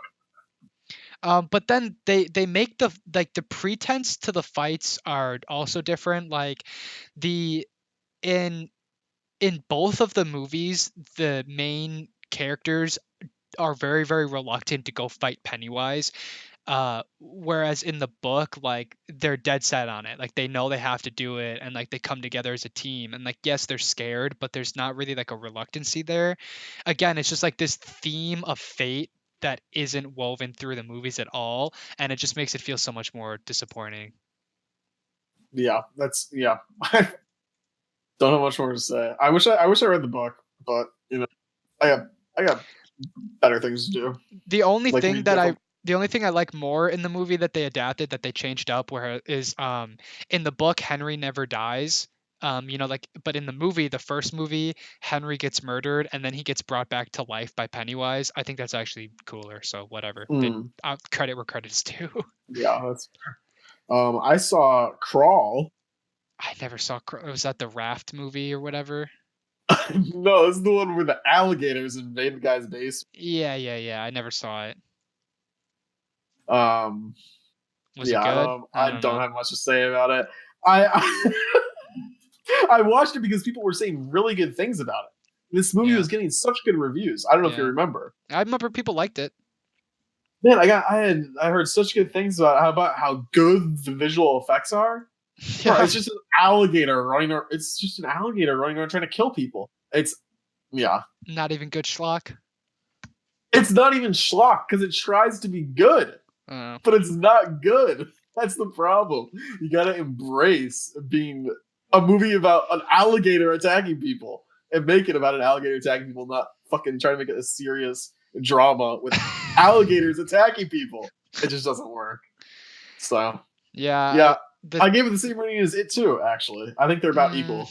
So yeah, that like 4 out of 10 range is just like kind of barely worth seeing. I would put it below worth seeing. I don't watch Crawl. Yeah, that's a no from you. Yeah. Once Upon a Time in Hollywood, you finally saw it. Oh yeah, I just watched that last week. I mean, what did you Um, think, Tarantino? Huh, yeah, bro, I love Feet. Don't you? dude, this movie I was love Feet, the movie. That's literally this movie. It just seemed it like he was was the making worst fun of offender. himself the entire time, and I'm just like, are you making fun of yourself like on purpose, or are you just that? No, Are you that's that just him. deluded in your old age that you don't see yourself doing? That's just all I was thinking the whole time. Um, I like this movie. I think it is I liked a. it. I did like it. I think it's. I think it's like. I think it's like a soft 8 out of 10. I think Mm. that the. I feel like you would like it even more because it feels like a film that again relies so heavily on atmosphere. You know, the plot is so It just feels disjointed. so. Bleh. It just feels so. I don't even know how to describe it. Like it just It's feels like it's it doesn't indulgent feel and different. disjointed at the same time. Yeah, that's Where fair, but it just it's doesn't feel different ever. Like this movie just feels so yeah, generic. yeah, That's all. it doesn't I mean, have that. It's honestly, even from a cinematography and direction standpoint, it's very different from most of what Tarantino has done. It yeah, it feels doesn't feel like a movie he would do. It at just all. look at Kill Bill. That's a movie with style and Yeah, atmosphere. Look at yeah, Django Unchained. That's a movie with style and atmosphere. This is just like generic whatever. I mean, there are yeah, definitely some cool things. I really like the scenes with Leonardo DiCaprio in old movies. I yeah, thought that was awesome. I thought that was yeah. super cool, and I just the fact that they like were able to do that, I thought it was really awesome. I think this was There's definitely Tarantino. some cool moments. It felt like he was really trying to like put his own love for like old cinema and old westerns down on paper. I definitely think that this movie was one that like I was really happy that I saw this in theaters because there's a lot of moments where like you can just tell that Tarantino loves movies and film so much that it almost comes across when you're sitting in the theater watching Margot Robbie watch Sharon Tate. Like there's something there where it's like you can tell that there's this like love and camaraderie for what's happening, and you can tell that he built these large elaborate sets, and you know it's really just a bunch of like short stories that take place in this really well well built environment, but still the story is so disjointed and generic that it doesn't feel like a Tarantino film, and there's really no reason that it had to be 3 hours long. Yeah, the other thing about the plot is it doesn't feel like anything prior to like the last act mattered Yeah, no, like at all. nothing really Like the last act happens. feels super like standalone. Yeah, I guess. it's just day in the life with an interesting Yeah. ending. That's all it is. I guess which is fine. Like I like stuff like that, but I don't Yeah. know. It's just I don't know what it is. It just didn't feel unique. It didn't feel like a. It didn't feel like an experience. Like I don't know. Like with Quentin Tarantino, you like go for an experience. Like Yeah. it's No, this is very I, laid back, disjointed. It's this is a it's movie I much can more see myself casual. really growing to like over time. Dude, I said Just the thinking about it same now. thing. Dude, literally in my original Letterboxd review, I said I think this is a film that's going to age really well. I don't know what it is, but I just feel like I feel like I will be nostalgic about this movie for some reason. I don't know why I have that feeling, but that's That's just what I'm how I saying. feel. There is something there underneath it all. There is something that Tarantino was able to put there that's like there's enough there's enough passion somewhere in there that you can tell there's like real nostalgia and talent and there's something about it that puts it above like a Ford v Ferrari generic whatever film. Sure. But at the same time, it is so different than most of what Tarantino has done. Like, I'll take this over Hateful Eight, where it's like Tarantino Right. trying way too hard. But yeah, I It didn't feels like like. it kind of phoned it in. Yeah, Just a little bit. just a little. I mean, I don't know what it is. When it's got announced and it was Leonardo DiCaprio and Brad Pitt and Margot Robbie and it's 70s Hollywood and Manson is Manson. gonna be in it. And when this came out, I was like, dude, this is gonna be like better than Django. This is gonna be better I than thought it Kill was going to be Bill. about You know, Manson's. Oh, um, it would have been so amazing. I was like, how is he gonna talk about this super sensitive topic? But in reality, it's just like it's a worthy entry into his saga, but it doesn't come close to touching Kill Bill or Django Unchained. Mm, It's something I will definitely go back and rewatch, and I definitely still like it a lot. But yeah, I don't know. I was expecting more, I think, yeah, I would say and I loved Brad Pitt. I'll just agree. say I absolutely loved him in Yeah, this. he's great. Oh, he's gonna be in so many more good movies. Yeah, The way he like his age right now, I feel like is so good for movie. Like the roles he plays right now are just like that grizzled kind of old guy. yeah, Some good stuff. he's great. Yeah, I liked him even more than Leo in this. yeah, So. I agree. I'm not the biggest fan of Leo. I mean, Like like, he's always been I all think right. by design, the story is meant to, Brad Pitt is supposed to outshine Leo. That's kind of the whole point. Yeah, But, right. and I'm sure there's some messages in there about how the industry is changing and evolving and blah blah blah. But whatever. I like Brad Pitt a Who lot. I'm really cares? glad he got nominated for supporting actor for this. Oh, he did. Cause Okay. yeah, for sure. I never saw Hustlers. I heard it was decent. I heard it was above average. Hustlers. Yeah, Was it's that the got one J with the Lo. girls that Yeah, based on a true they do some story. thing to get money, right? What do they do? I forget it. What They was that? I think they work at a strip club, and what they would do is they would convince rich businessmen that they were going to prostitute themselves to them, and then they would just drug them so they passed out, take their money, and then leave. Jesus And Christ! that's I thought it was more innocent than that. That's no, insane. that's the film, and it's a real story. And so it's Wow. literally just these like But hot it's supposed to be a women. comedy, right? I guess it's like, I think it's like a comedy thriller. Um, Okay. and it's a true story, and I don't think they hurt any of these guys. But yeah, and basically the idea is that these guys are so ashamed of the fact that they're sleeping with prostitutes that they Right. never press Yeah. charges or do anything about it. So that's the story, is that they just knock these guys out, take their money, and they and convince them that. Okay. But and then the craziest part is a lot of these guys ended up coming back for more. Damn. Like, a lot of these guys continue to come back to these women. So it's like this really interesting story. I heard it was decent. Everyone's like, J-Lo's so hot, she's so old, whatever. I mean, I don't care, but I heard that this was above average. Whether or not that's true, I don't know, but maybe worth a watch. Okay. Just to know the story alone is probably worth a watch. hmm Never saw Ad Astra. Speaking of Brad Pitt, I heard it was Man, like I I heard it was like watched the first half hour and couldn't get into it. Another one of those. It was yeah. really slow. I heard it was like a I don't know. good. I heard the sci-fi stuff was interesting, but then they shoved this like poorly written father-son plotline into it. Right. That's what I hear. I hear there's some cool monster stuff once they get into the space stuff. I think there's like a dune buggy action sequence on the moon or something. I don't know. I heard it was like a decent sci-fi, but they shoved this like really poorly written drama into it. So Okay. Ready or Not, which I'm surprised you did not see. I really wanted to. I genuinely wanted to see Ready or Not, and I just never got around to it. Yeah, super cool. Really unique idea and executed pretty well.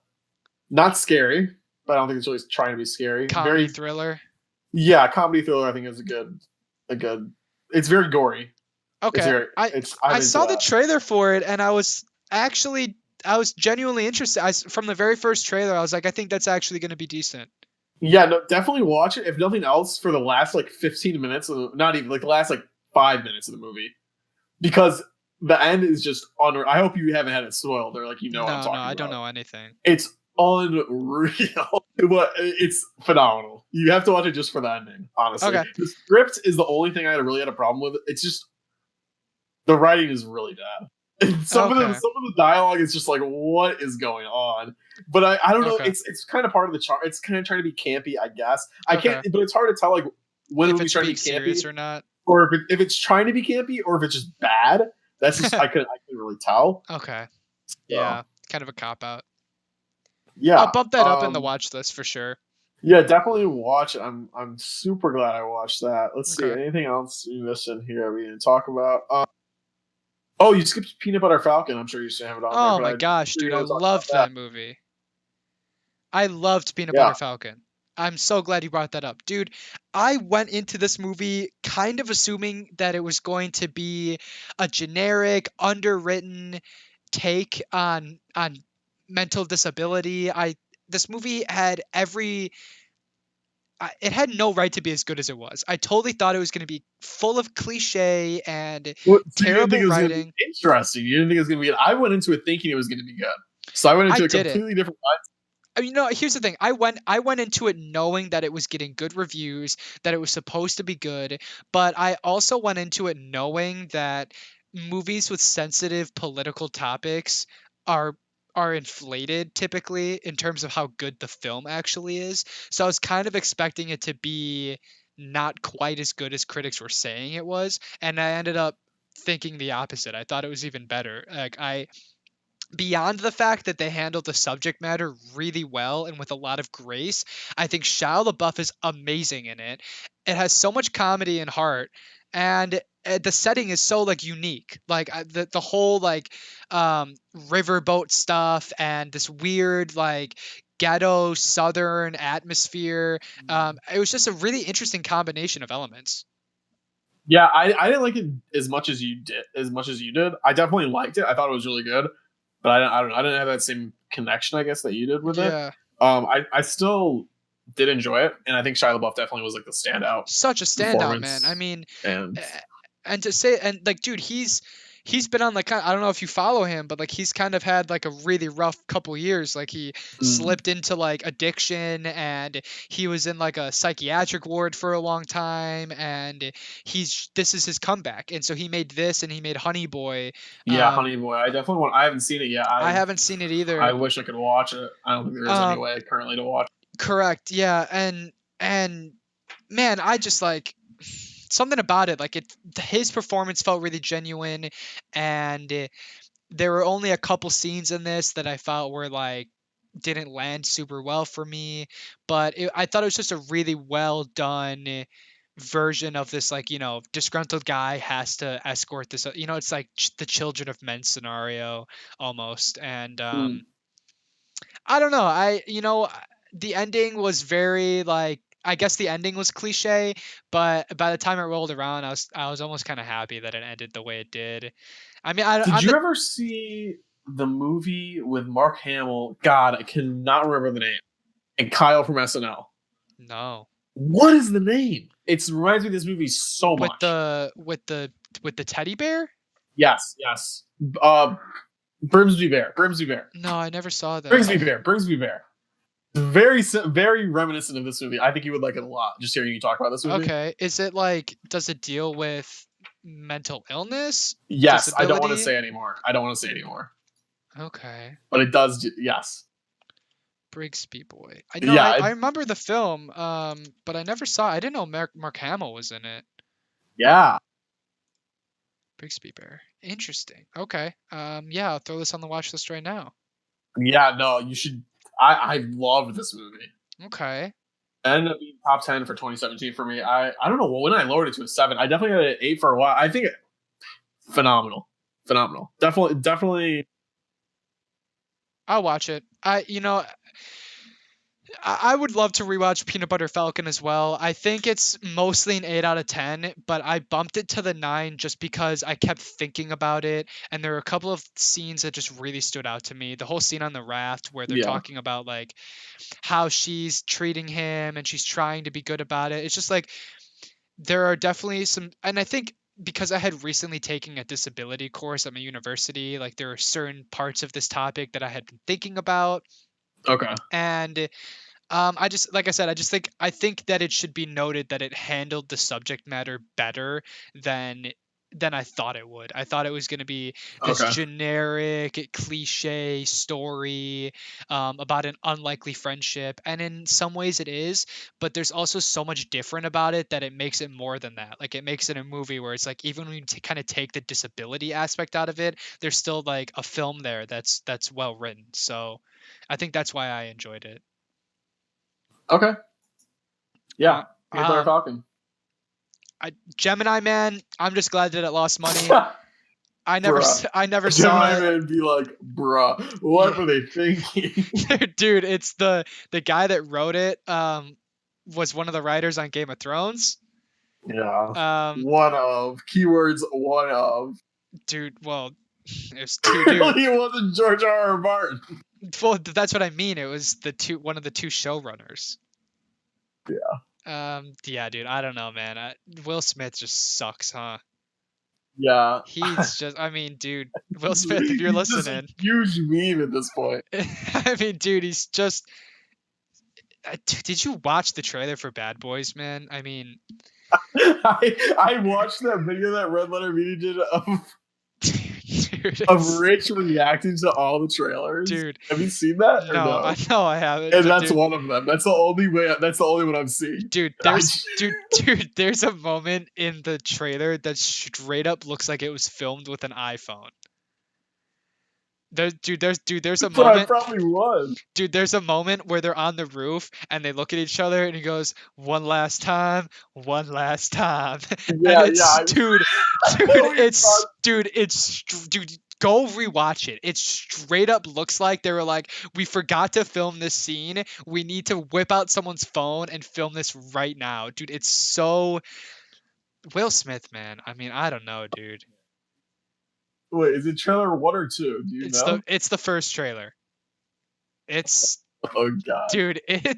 I remember seeing that. Oh, there it is. It's in the beginning, dude. It's in the little preview that they put for the Facebook people. Dude, you know what I'm talking about? Yeah, I remember seeing that in theaters and just groaning so hard, dude. It was so sad because that trailer played in a theater full of normies and no one laughed at any of the jokes in the trailer. Like, it's every movie trailer ever. Like, dude, when a trailer plays and they say a joke and then this theater, when you can feel other people around you not laughing, it's so much worse, dude. It's amplified so much harder than if you're just watching by yourself and it doesn't land. Sad.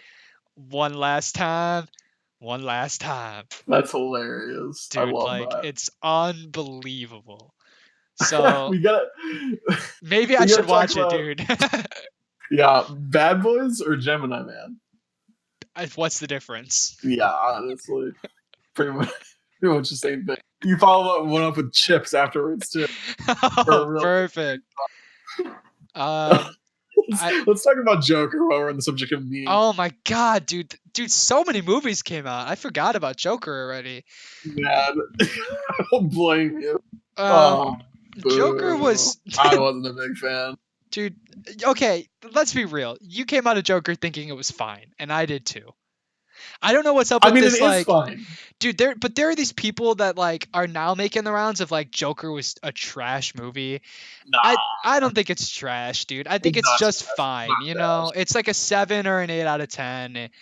Yeah, it's carried entirely by Joaquin Phoenix, and some pretty good cinematography, I'd say. Like I'd say all of the stuff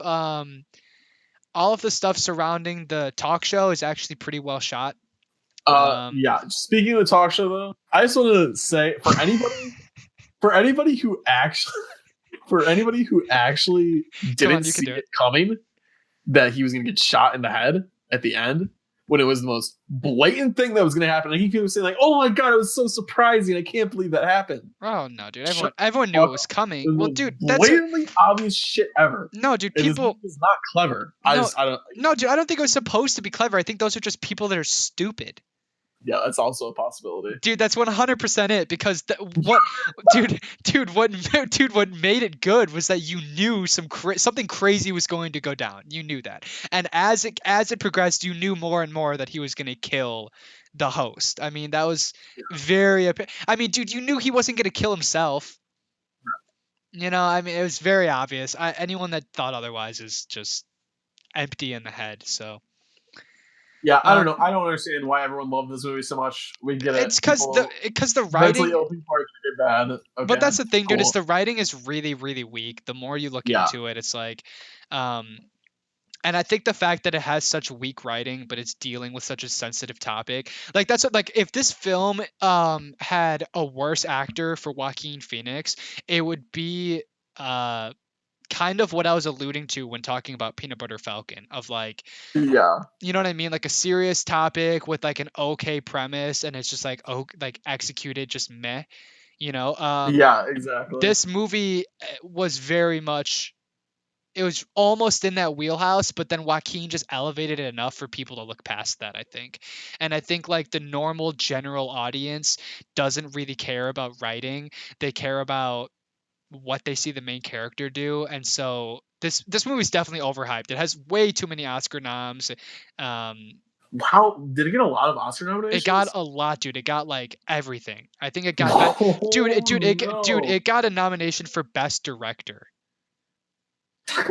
It got best director, best actor. What? I know. I'm I think sorry. I'm I sorry. I just remembered. Do you remember when the do you remember when the tagline of this on Letterboxd was "We live in a society"? The actual tagline of it. You know what I'm talking about? yeah, I know. Do you Dude, remember when that was a thing? I just yes, was remembering yes, that. dude. I remember the lead up for this film was unreal. If Joker wasn't such a fucking meme, then maybe this would have been better. But honestly, I can't do it. It's just I was able to separate the meme while watching. I can't. I just can't. Maybe because I He's saw it such a earlier as meme. well, so the Joaquin Phoenix memes hadn't fully hit force yet. That's true. That's true. You know what I mean? I saw it like right when it was coming out, so I missed Yeah. some of that. But Uh, um, classic. I'm pretty sure it even got nominated for best soundtrack. So There was a soundtrack. yeah, it was Oh, pretty good. I think I can remember a little bit of it. There's some like it's just some like light piano music, right? Isn't it Dude, like the it was competently made. Dude, yeah, okay? definitely. Do you know I who think it's fun. directed it? No, Todd Phillips. Do you know what else he's directed? I'm looking right now. He's directed The The Hangover. Hangover, bro. That's it. I think Oh, so. he directed Road Trip. I love that movie. Well, there you go, man. He's Wait, I gave it a 3 out of 10. from the creators of Hangover. Does it say that? Murray. Oh no. Anyway, let's move on. I think it's enough Joker talk. I think that's enough. Yeah, it was fine. Do you want to talk about Playing with Fire with John Cena, or Wow. should we move past that one? I don't even want to ask what that is. Or do you want Honestly, to? there's only a few more movies that I've seen. All right, what about Last Christmas, Amelia Clark's big debut following Game of Thrones? Last Christmas. Yeah, dude, it's her being a quirky woman looking for a man, but she's quirky, and it's Christmas Oh. time, Oh. and it Oh, looked, and then she gives him her heart, and the next day he tears it apart, right? That's how it goes. yeah, something like Last that. Christmas. Dude, Yeah. it looked so garbage. Yeah. I remember Okay. sitting in theaters and be like, "Wow, you're going from Game Oh, of that Thrones was to an actual movie this." that came. I thought it was one of those Disney Plus movies. No, I it's thought a they had real a bunch of movie. the Christmas movies. No. Oh, It's a okay. real That was movie. Noel, right? That's the name of the one on Disney Plus. Dude, I don't know, man. It's just like, I'm. Maybe she's not a great actor. I don't know. Maybe she Yeah. is, and she just doesn't know how to pick a project. I don't know, man. I think it's really sad to see her go from Game of Thrones to The Last Christmas. But I guess Hey, I well, guess that's she, what happened. like, I guess she really needed a paycheck. Like, why? You know what I mean? Yeah. Or she Knows? just doesn't care about her track record. Like, she'll just fluff it with whatever. Like, I mean, she probably showed up on set like 5 days, and it was like way easier than Game of Thrones, and she was like, whatever, I'll take the cut. Sure. Whatever. Unreal. Zombieland 2. Oh, okay. I didn't see it. I heard it was the exact same thing as the first one, though. Yeah, me neither, dude. The first one has not aged well.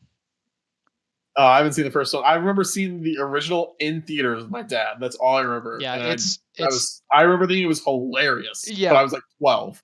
yeah, it's really really good when you're that age, and then when you rewatch it, it's like the comedy does not hold up. Yeah, sure. Um, so I never saw it. Um, should we talk about Uncut Gems? Oh my gosh, dude, so many movies. Yeah, dude, Uncut Gems was good, We haven't but really talked about it. yeah, we haven't. I I really liked like the supernatural aspect of it more than anything. Like what just do you mean? the crystal, like the fact that this crystal could have like these magical powers. I guess like that aspect of it. What do you mean? That was such an. I mean, that wasn't a huge part of it, was it? I mean, it's the whole thing. That's why everyone wants it so bad. It's really just one dude that wants it. I mean, they both want it. It's Kevin Garnett and Adam Sandler's character. You know what I mean?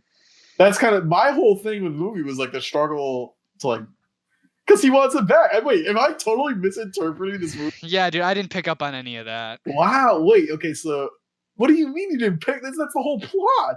The whole He's trying to get plot. it back. No, dude, the whole plot is that he's a gambling addict. I mean, I guess. I mean, that's the whole movie. I guess that's the point, but whatever. I mean, like, dude, I saw the whole I saw the whole Kevin Garnett thing. It's just like kind of something to move the plot along. Of like he wants this crystal. He's this active party in the situation.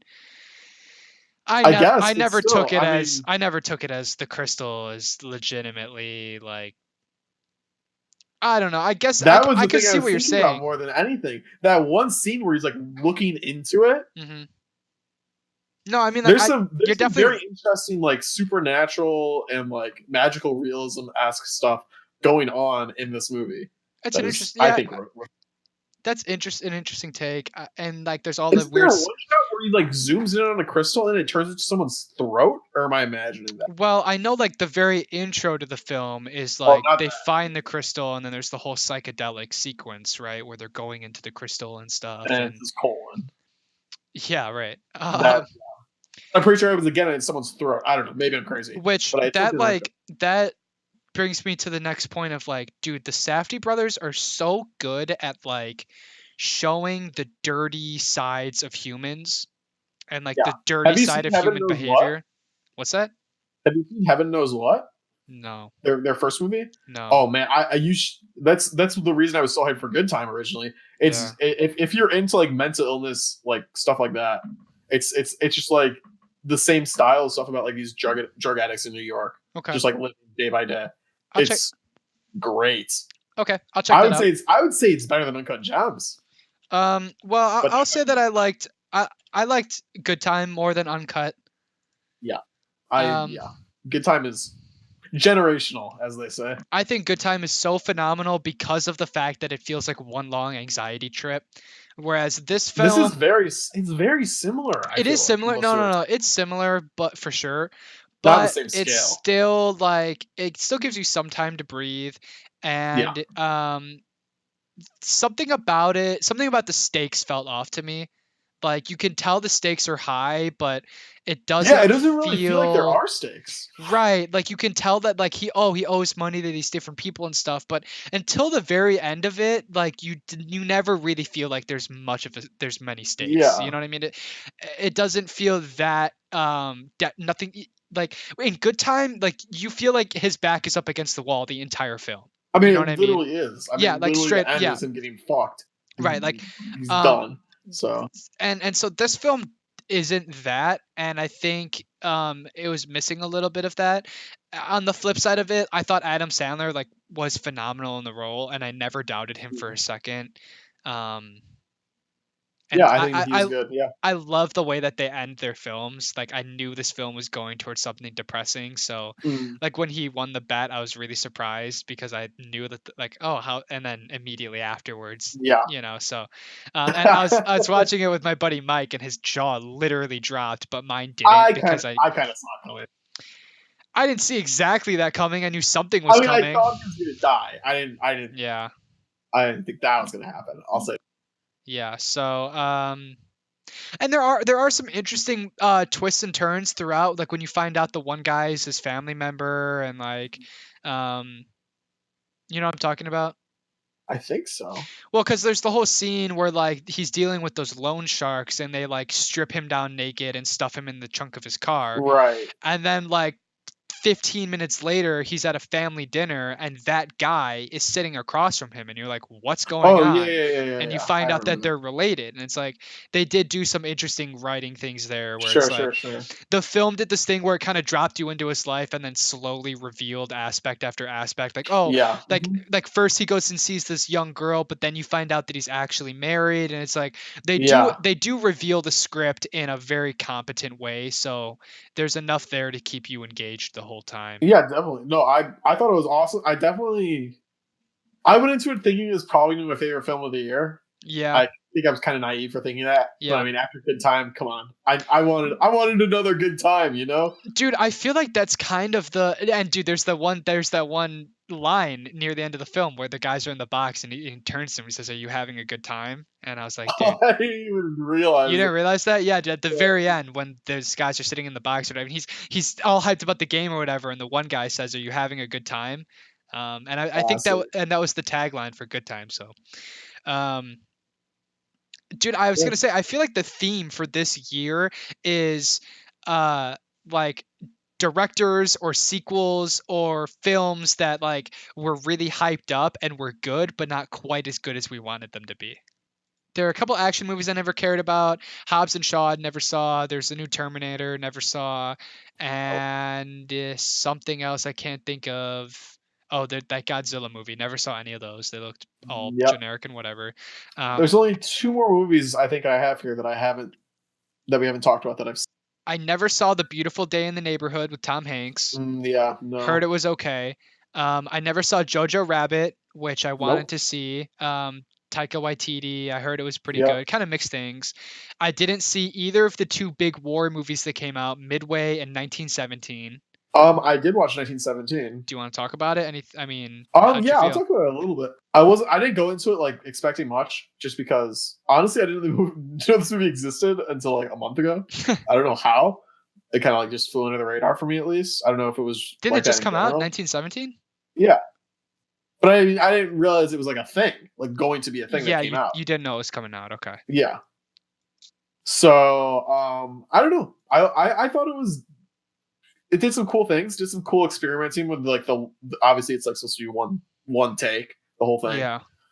Obviously it isn't. It's very obvious. There's very obvious points where it's switched over, which unlike other movies that do that. I don't know what, I guess it's way harder to do on this scale with all the special effects and everything they have.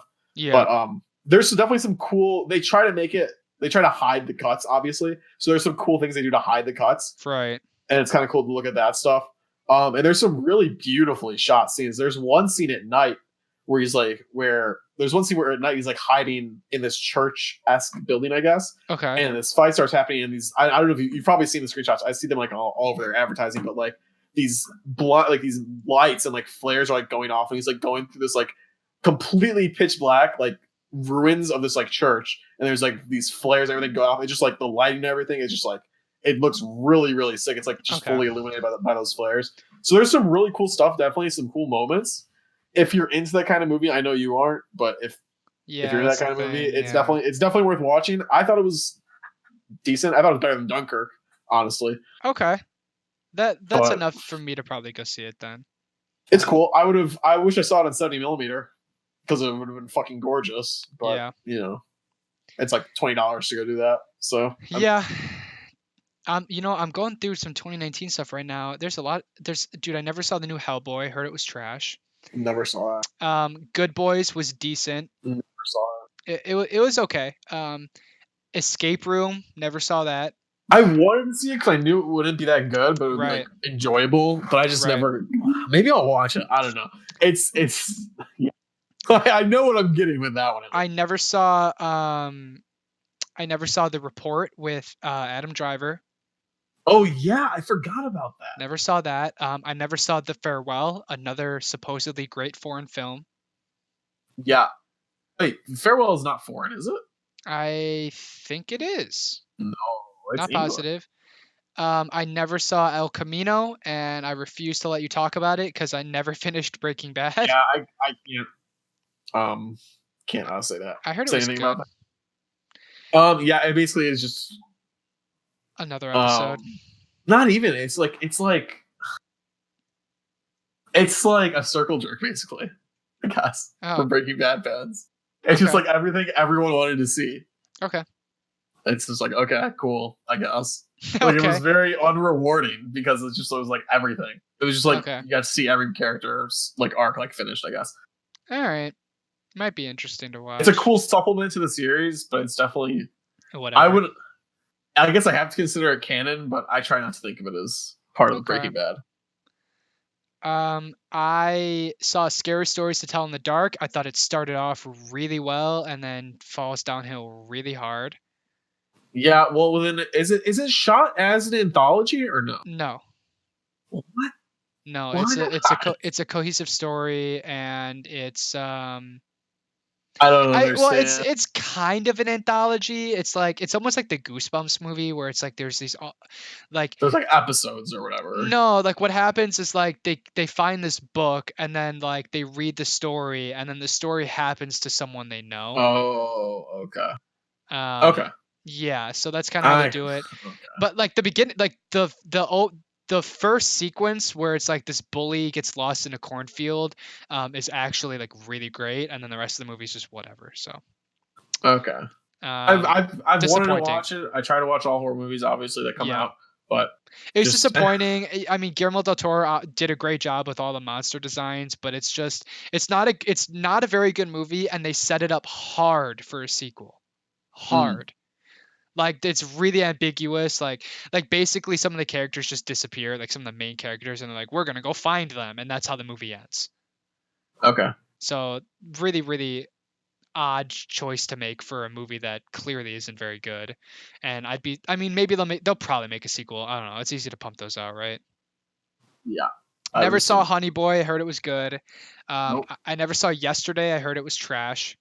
Well, I heard it was Yeah, fine. I've heard it was pretty bad. I've seen some stuff about it, but There was the new Men in Black International. Never saw that. yeah, no Heard thanks. it was So many trash. sequels. Yeah. That makes me want to cry. I never saw Guns Akimbo with Daniel I've never even Radcliffe. heard of that.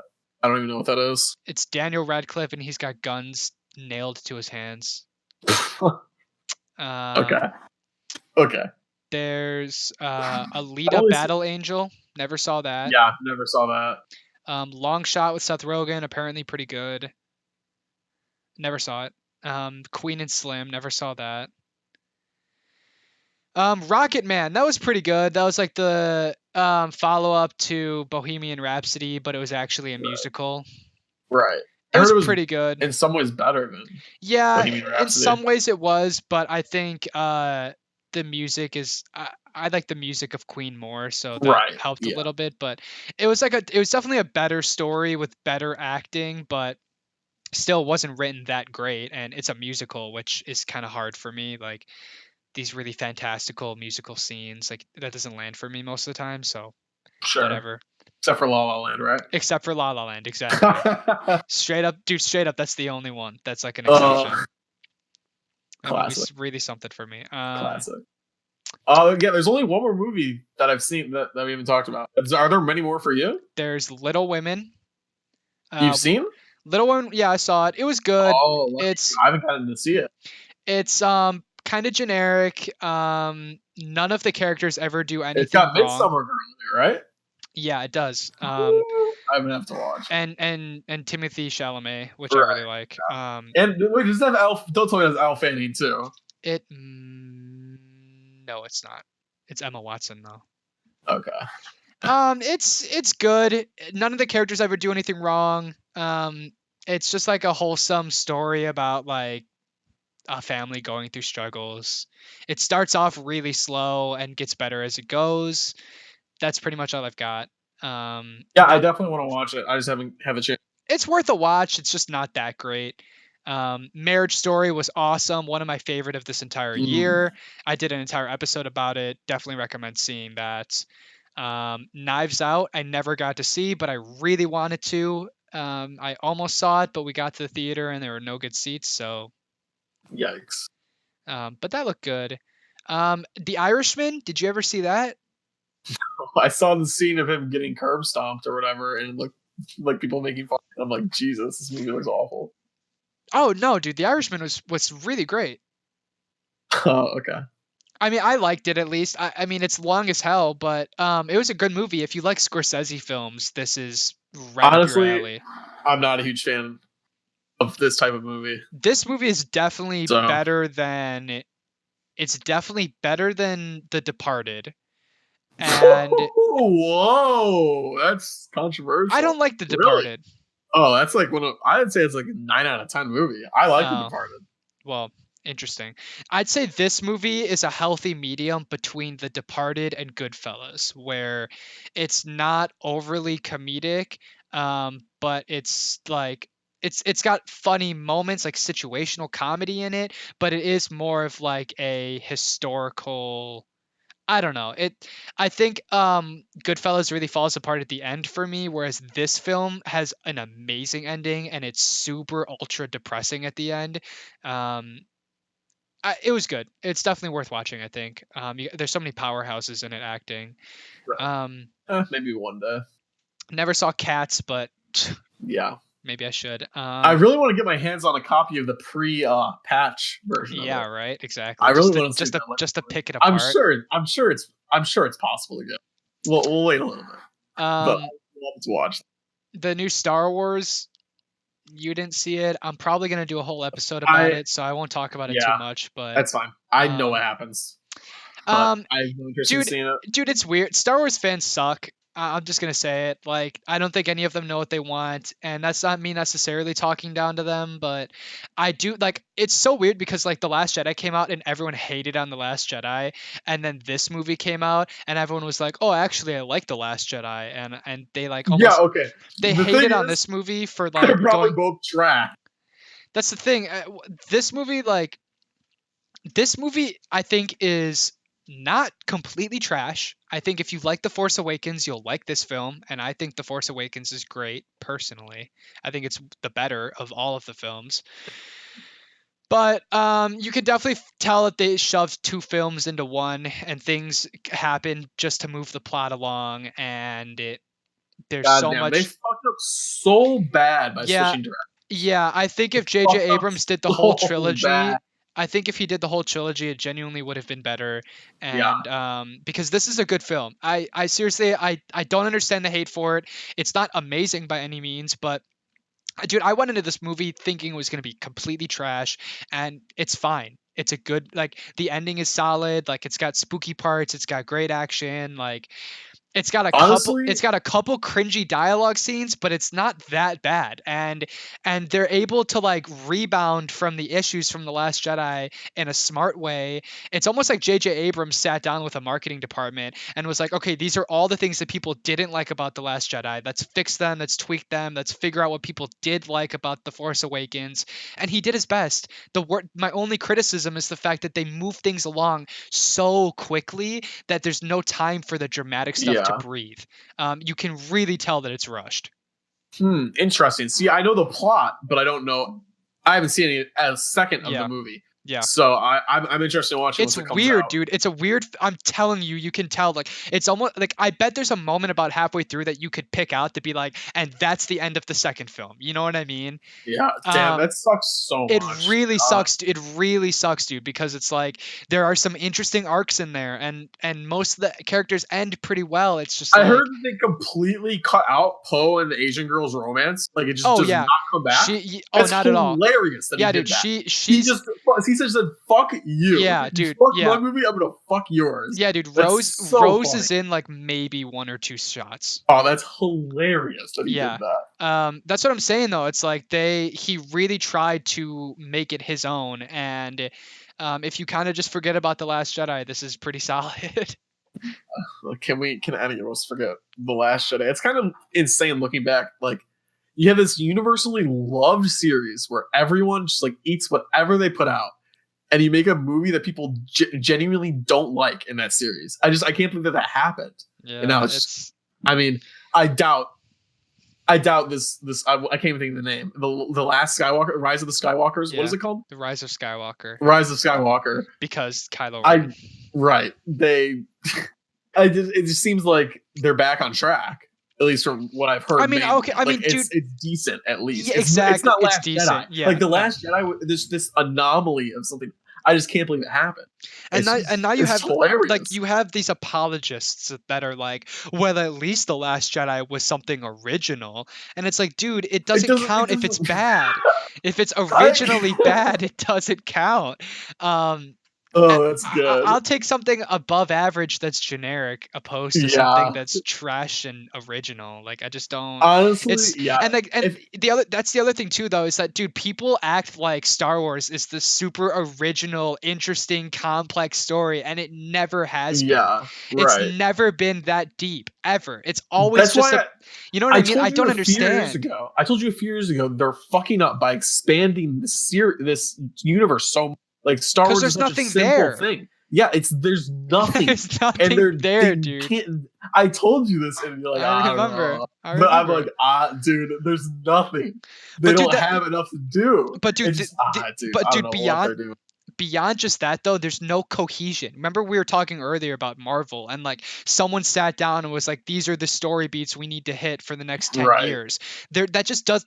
You've got the Clone Wars and the Resistance, like you've got the animated shows that have a completely different thing going on. You've got the prequels, you've got the originals, you've got the sequels, So you've got I the don't understand. Mandalorian, you've got Solo, you've got Rogue One, and just dude, Why is that? and They're just both Disney. Why is that a thing? none of them feel So connected in any meaningful way. Dude, the Mandalorian was so boring and separate, and it's exhausting trying to fit these pieces together, and it's like making all of these like justifications. Like, dude, The Rise of Skywalker isn't an amazing film. It's still a generic fucking Disney, campy whatever, but at least they're doing fan service in an interesting way. Like, you know what I mean? Like when they show up to the Death Star and it's all busted up and they're playing the throne room music and then they start having this epic duel. It's like it's way more interesting than fucking Luke drinking titty milk for comedic relief. It's just like Bruh. it's just so unreal. I don't understand what they're doing. How did Disney go, you know what? Let's just give Ryan Oh, Johnson whatever he wants with this story that we're supposed to be. You know what? Like it's like imagine if Marvel like right before Infinity War was like, all right, you can just do whatever you want in Black Panther. Like if you change the canon, that's fine with us. Like it's mind blowing that they gave that yeah, much creative control to someone, and it seems like they just didn't care. It seems like J.J. Abrams had no say in what was going to happen. yeah. Honestly, god damn, dude, I don't know. I really What a truly think if he mess. I really think if he made all three films, yeah, they probably would have been rehashes of the original trilogy, but they would have been better. 100%. I still think The Man. Force Awakens is a great film, and yeah, it is basically just A New Hope refreshed, but like at least it's good. You know what I mean? I mean, it's good. I wouldn't go as far as say it's a great film. And that's fine. I think it's I have my I think own it's good. personal reasons for liking it Right. as much as I do. Like it was kind of the first Star Wars film that I cared about in any meaningful way, and the theater experience was so electric and Mm, amazing that like all of that elevated it. It was the first movie that made me care about Star Wars. Period. You know what I yeah. mean? Um, it, and then the Last Jedi just killed it all. I just, dude, that's the Oh Last my Jedi god. came I out and just remember no one cared about the next film. Immediately after it came I out, just everyone went, "I don't cannot care." what I god damn. Because they I just didn't remember move the characters along anywhere. Everyone was exactly where they I remember started. that scene of Leia flying through space Oh getting yeah, leaked. I remember that getting leaked and seeing that before seeing the movie. And I'm just like, wow. but dude, it's almost admirable because you can pick out all of the shitty moments from The Last Jedi, and you can tell that J.J. Abrams tried to address every single one of them. Like Mm, Leia randomly using the Force and flying. It's like, okay, well, in The Rise of Skywalker, there's a scene of her training in the jungle with Luke. Like mm. it's really badass. It's like raining and dark in the jungle, and it's like Luke and Leia, and then they take off their masks, and it's like the OG faces under there, and it's like you learn that Leia was training to use the Force, So and she you gave know it up. what? Maybe maybe that was like a plot point that Disney wanted them to hit. Like, okay, Leia can use the Force. Right, They were exactly. both planning on tackling it, but Right. we're just seeing two different implementations of the same idea. That's So possible. It's also possible that they cut a bunch of that out once Carrie Fisher died. that's Um, also true. it's possible that there's supposed to be this whole plot line about her being really strong with the Force and training with it. And like after watching Right. that scene in The Rise of Skywalker, yeah, it definitely feels like he cut some of that out. And like there's this whole story that he wanted to explore because like it was awesome. It's literally one shot in the movie where it's just a flashback of them running around hitting lightsabers in the forest, and then like they take off their masks and it's like, oh shit, it's like Mark Hamill when he's 20 or whatever, and then they cut away. Um, Mm. so again, it's like, oh, that kind of retroactively fixes that thing. Like, oh, Rey actually being a descendant of a Palpatine retroactively fixes the fact that she's naturally great at the Force. Oh, people hated Rose. Let's cut her out of the movie. It's like all of these things that people hated. You can tell JJ was like trying to save them. He's trying to Can you believe salvage they it. killed Snoke to bring back fucking Palpatine Exactly, dude. again? But dude, again, there's another one where Snoke, like people hated the fact that Snoke was set up in the first movie, immediately killed in the second movie for no reason. Everyone's like, So okay, you think I thought this was supposed, Snoke is supposed to be a Palpatine? but no, You but think? then no, but then in the newest movie, Palpatine has a line where he says that he created Snoke, and you see that Oh, there's okay. this laboratory full of like clone rejects of Snoke. Okay, And okay. so like it's like, oh, so Interesting. like right, again, it's like JJ's trying to salvage it and be like, Man, okay, well this we'll like, isn't out yet, is it? no, it's Anywhere? not. On No, Bob? it's not. But that's what I'm saying. Like he's trying to salvage these pieces and be like, okay, well, people hated the fact that I built up Snoke and then Ryan Johnson just slashed him away for no reason. So how do we salvage that? Oh, Palpatine's the real bad guy and Snoke was just a pawn. Like he's trying, you know what I mean? And again, it's just a little throwaway line because there's no time for anything to breathe. It's like literally like someone's like the last line of dialogue in a scene happens and then immediately they cut away, or like a character, Mm, something badass or like sad happens and immediately they cut away. It's like he's just constantly pushing through these scenes where it's like it really takes the emotional weight out of the fact that, oh, this is the last film, you know what I mean? Like there's just right. way too, Kylo Ren has an entire arc redemption like halfway through the film, and it's just like there's just no time to, dude, Rey straight up tries to kill his ass. Like there's some amazing points in this film, but it's just there's too much. and Okay. and so because of that, things constantly happen just because of the plot, like that don't make sense, you know what I mean, where it's like Mm, they just clearly need an excuse to move things along, so it's like things conveniently work out, and just random bullshit writing like that. uh-huh. um so yeah, that's my mini rant. I don't know, I'd recommend seeing it. I don't understand people destroying it, but whatever. Yeah, I mean, I haven't seen too much.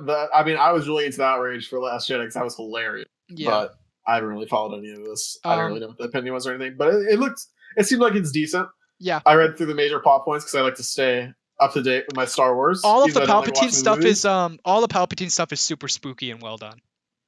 And Okay. it like the movie opens with Kylo Ren finding Palpatine. Like it's literally the first scene of the movie. Yeah, the things we're saying, I think I would actually like it more. It sounds like I would like it more than Force Awakens. I It's think it would probably be my favorite of the three. dude, it's I do want interesting. It's not completely trash. Like yeah, it's got like the cringy, campy, whatever comedy shit, but to. for the Right. most part, it's fine. Yeah. Okay. And the I believe lightsaber you. battles are good. So I mean, I'm definitely gonna watch it. So um I do. I do have one more movie I do want to give a special mention to. It's not really a movie. Is the only reason I kind of. oh, before you do that, before we move away from Star Wars, Kylo Ren should have survived at the end, and Rey should have been the one to die. That's all I'll say. I think that's fair. Just because there's the very last scene. Do you know what it is, right? You don't care. You can just tell me. The very last scene is Rey goes back to Tatooine, the original Mm. house of Luke, and she Yeah, buries the I did lightsabers. see that. And And she gets the yellow one, right? yeah, which out of nowhere, there's no literally she just pulls it out in that scene, and that like there's no context for it at all. She just has a yellow lightsaber, and then the movie ends. Like there's Wow. no anything. But yeah, and then she says, "I'm a Skywalker," and the movie ends. Or she says like, "I'm Rey Amazing. Skywalker," or whatever. I think it would have been more meaningful if So that it's was just kind of like Kylo Han Ren. Solo. That's kind of like the whole thing. S- Well, no, Like it's just trying taking to like a complete the man. theme of like Rey has a family that she belongs to. Okay, And she sees cool. like the Force ghost of Luke and Leia, but it would have been cooler if it was Kylo. Also, Leia was so clearly not in this movie, but they put her in the movie. Like you can tell that she I was hate dead. that. You can 100% because like most of the scenes she's in, she's either not saying anything or she says a really generic line that has pretty much nothing to do with what's happening. Like, oh, you just have to believe in yourself or some shit like that. You know what I mean? Like she's so clearly Sure. not in this film. It's painful to watch. Um, I heard Frozen 2 was good, but I never saw it. I heard it was actually better than the first one from what Natalie says. Yeah. Um, No interest for me. and that's all. That's all. Jumanji: The Next Level. Never saw it. Six Underground. I heard it was trash. Bombshell, that Fox movie or whatever, Fox News. And that's all I got. What Oh. was the thing you want to talk about? Um. Oh, so there is one more movie I wanted to mention first. Color Out of Space. Finally Okay. got to see it. Okay. Never even heard of it. It's a H.P. Lovecraft adaptation, but it's starring Nicolas Cage. Oh, Very atmospheric horror. Very much Lovecraft revival that's going on right now. I'm very excited. I hope there are more Lovecraft adaptations. Apparently, this this director said he wants to do more with Nicolas. this kind of looks like help me here, Mandy. Yeah. Mhm. Nicolas Cage kind It's of. not similar in tone at all, but it's similar. Similar. It definitely presents itself similarly. Um, but it's really interesting. I was expecting it to be like a direct adaptation. So the original story was written, I think, like early 1900s, maybe 1910 ish, and It's more of an it takes adaptation. place. It takes place during that time. So I mean, it's a little. I thought it was going to take place, 100 years ago, but But it's it's not. modern day. Yeah. It's just present day, but it's the exact same story. But otherwise it's I mean that's kind of the thing with Lovecraft is like the whole idea that like these stories can happen at any point in time. They're kind of just like ideas and like this canon that you can like kind of like mess with. That's like kind of the whole thing, which is interesting when these The, movies start coming out yeah, about the it. trailer looks good. I liked it. I mean I thought it was a really good adaptation. And obviously Nicolas Cage, you're gonna get the Nicolas Cage film. He's hilarious at points, just yelling at his kids. It's Okay. insane. Okay. But yeah, basically these people just go insane over Okay. this meteorite crashes and starts doing weird things to them. Yeah. That's basically the whole story. I Okay. like it. I'm excited. I just want more Lovecraft stuff, and I'm really excited that I got to watch this because I Okay. didn't think I was gonna get to watch it for a couple more months. Okay. Um, That's going on the watch list. yeah, What is it highly called again? Out of recommend. Color? Color Out of Space. Color Out Also of recommend Space. reading the story. It's like 80 pages. Good story. Okay, I will add that to my watch list. The only other film that I have is Shazam because I completely forgot it came out this year or Oh, yeah. 2019. I didn't see it. Um, the first 10 minutes of it are laughably terrible. Okay. The writing is barely passable with lots and lots of exposition heavy monologues where they're just like talking and it's really overacted. Very standard for a DC film. And there's like just Yeah. plot holes and inconsistencies everywhere. And the acting is like TV level garbage from every single character except for the best friend character and the guy that actually plays Shazam. His name escapes whatever his name is. I can't remember it off the top of my head. Um, Okay. but like the whole plot is like it's this kid and then he can turn into the big superhero and then he can go back. Do you know what I'm talking about? Right. Yeah. But like the kid version of him is trash as well. Um, Okay. there's like really bad CGI monsters in it. Um, so there's all those negatives, but if you can actually look past all of that, Zachary Levi, that's his name, and the best friend character are really great in it. Like the movie should have just been them two, and like anytime they're on screen together interacting, it's actually like really fun. Um, And there's actually some decent like satirical superhero stuff in there, like kind of Deadpool-esque, where they're kind of making fun of the genre, and some actually good action sequences as well. So like there's like a core concept in there that's like kind of decent, but it's just wrapped in like DCEU trash.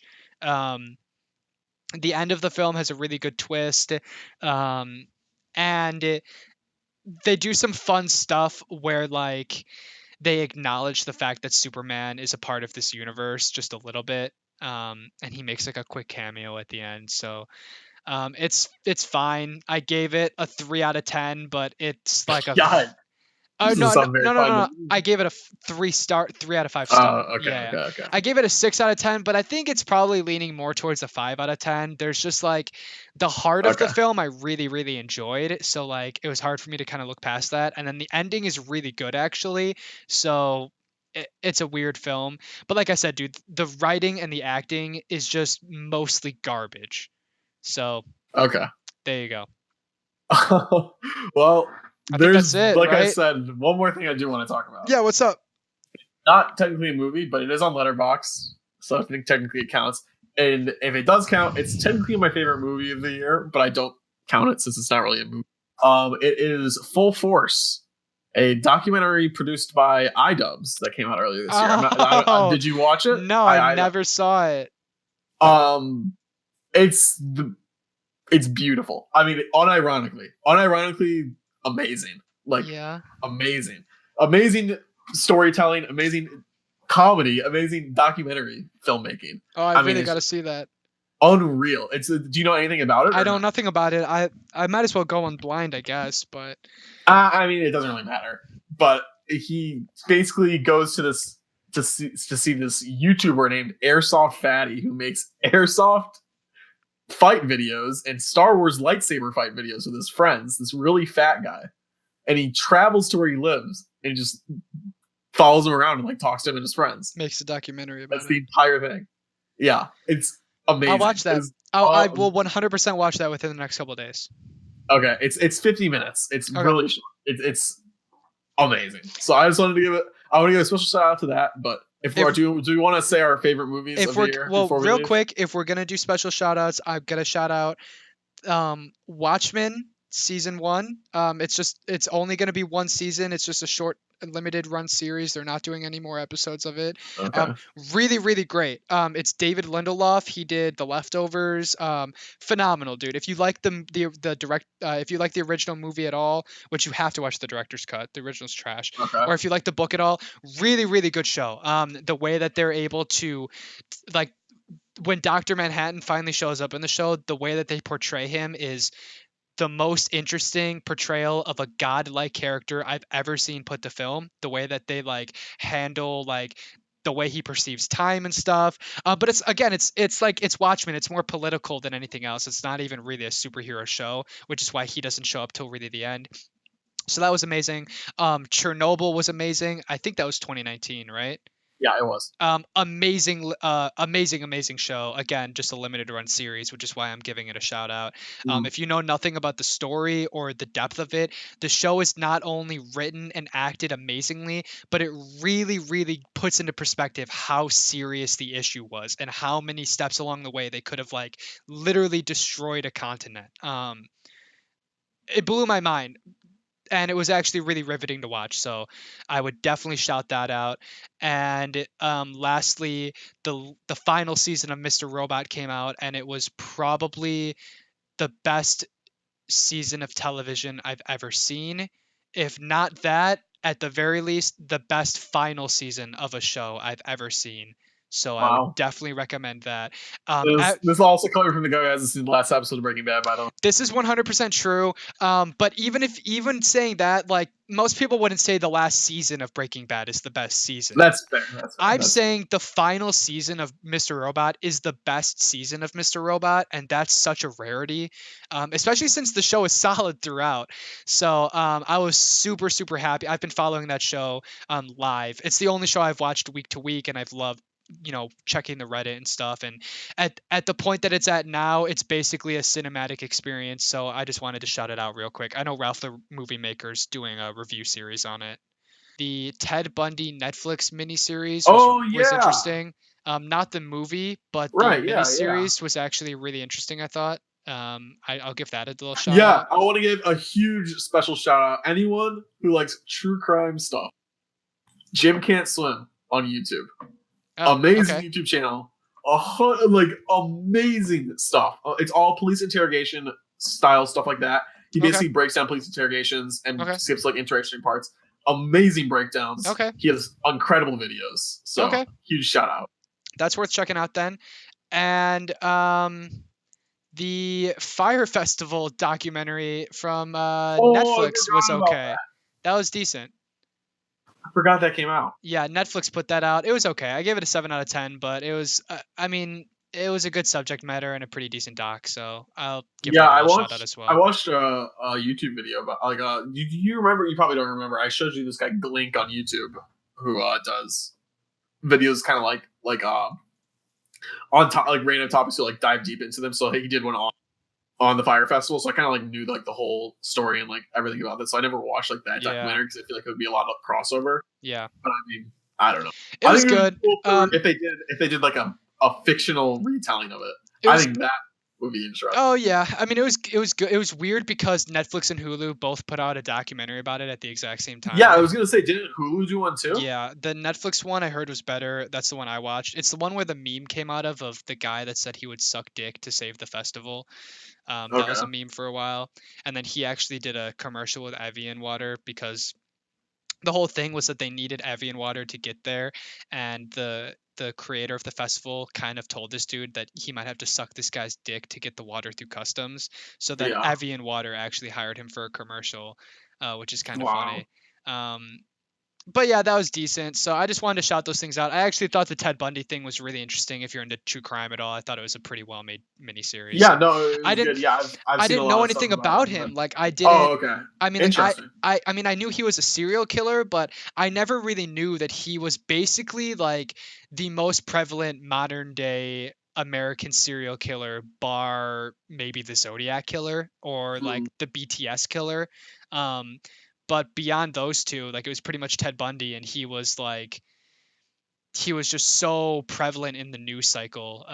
So that was really interesting to watch. Yeah, I mean, I went into it knowing quite a bit about him just because I watch a lot of true crime YouTube stuff mainly. But so a lot of repeat information. But it was presented really well, and I mean, yeah, it was cool. I like his. It's cool. I like learning about him.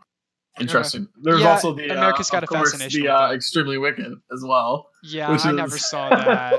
Jesus. I heard it was meh. Oh boy. And you know what? I choosing Zac Efron to play Ted Bundy just shows how disconnected Netflix really is. Just unreal choice. What is that? That was a Netflix movie, right? No, it was it was created by someone completely separate, but then they knew the movie was gonna bomb, so Netflix bought it. Okay. I don't understand that casting at all. It just took me out of the movie so much. He does not play Ted Bundy at all. It doesn't sound very good. That's why I didn't even talk about it.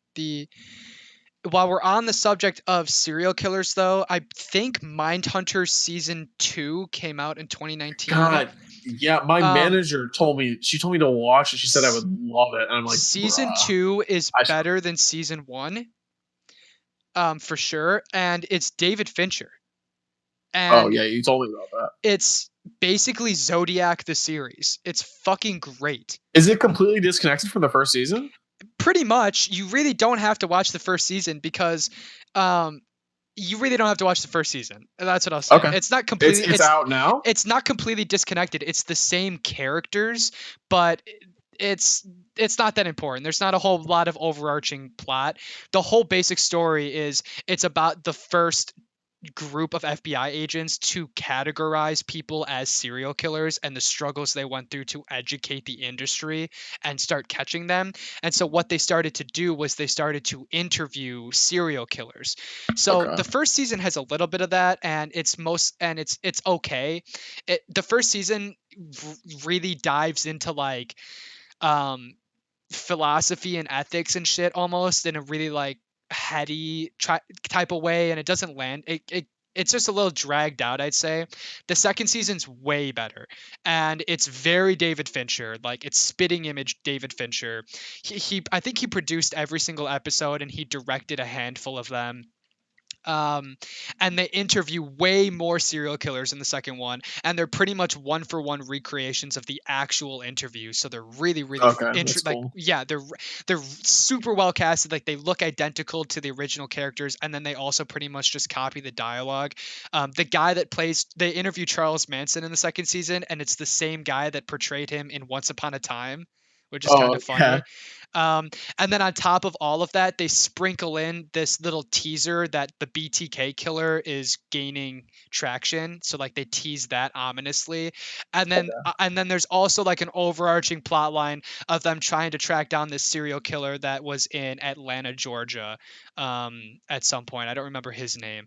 So it's just a really well made film. It's not as like shittily character driven, I'd say, but it's just a great true crime. Like, it's all a true story. It's really well made, and like, if you need something to scratch that David Fincher, I mean, because he hasn't put anything out, it's like, dude, it's Zodiac the show. Like, Mindhunter Sure. season 2 is so slept on because the first season just turns into black, that I think no one really gave the second season a shot, and I think it's really worth watching.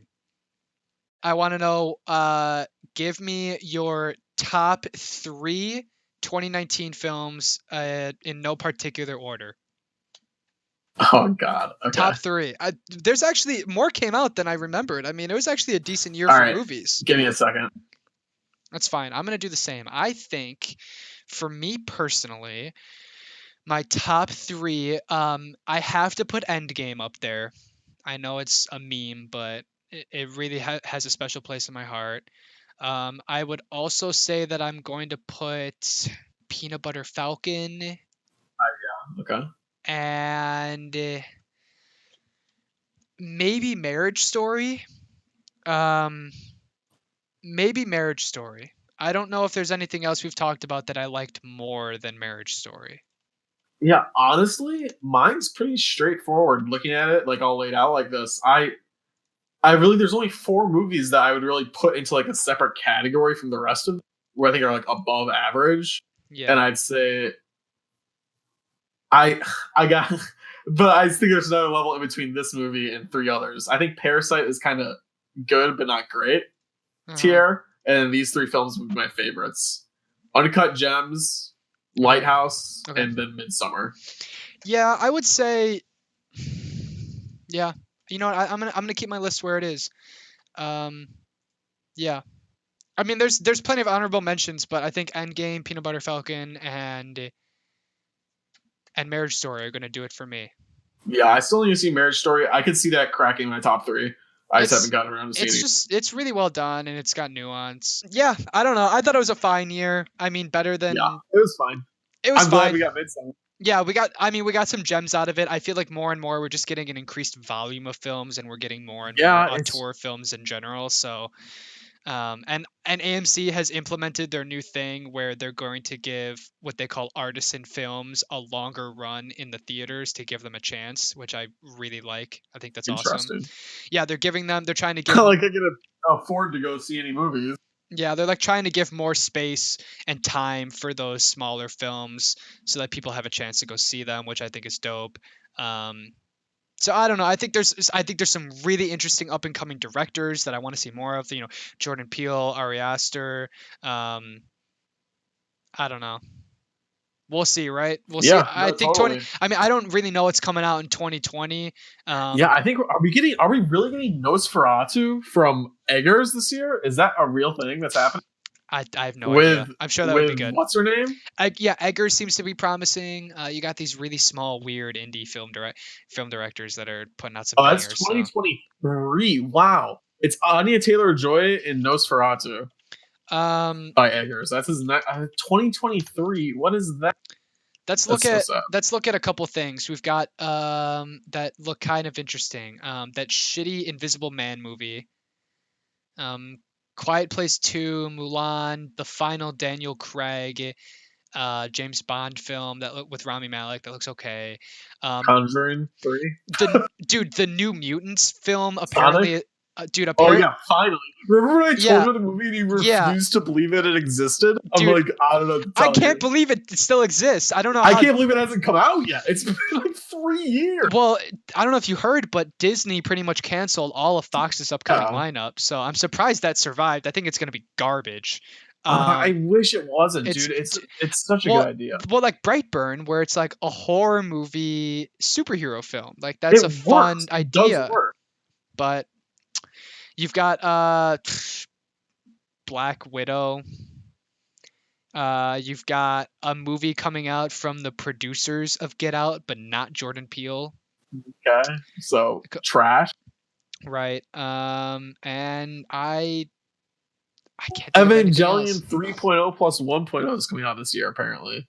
I don't know what that So we'll means. see. Oh, dude, Birds of Prey and Bad Boys for Life. Oh yeah. How can we forget about Bad Boys? Bad Boys. It's looking Man, pretty dude, do we think bare. Birds of Prey is gonna be any good? Who cares? I don't care about that movie at Sonic all. is gonna be great, huh?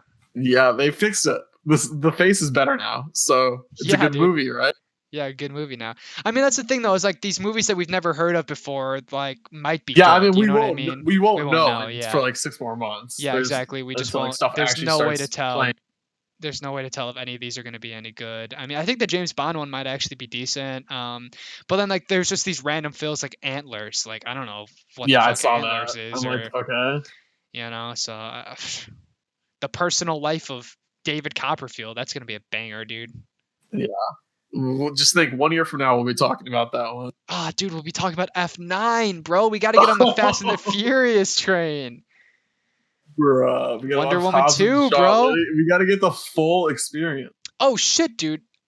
Wait, is Candyman coming out in 2020? Yeah. Okay, that might be good. I don't know.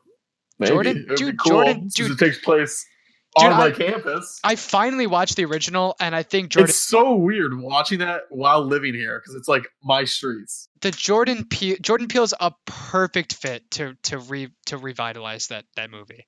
Perfect fit. Yeah, I would agree. It's very dreamlike.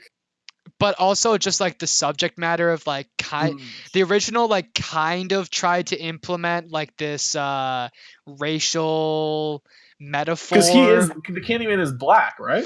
The whole premise of the movie is it's a ghetto boogeyman. Okay. That's the whole movie. I haven't seen it for a while, but I did watch it semi-recently. I don't think it's very great, to be honest with you, but I think Jordan Peele is like a perfect fit to revamp it, because I think he's Jordan Peele. Say what you will. 10, so. Say what you will. Jordan Peele knows how to mix like societal issues with a real story and like not too disgusting of a way. You know what I mean? Like it fits at least decently. So I don't know. I have hopes for that one. Yeah, maybe it'll be good. Well, that's it. That's all I've got for you. It was a decent year. Thanks for tuning in with me.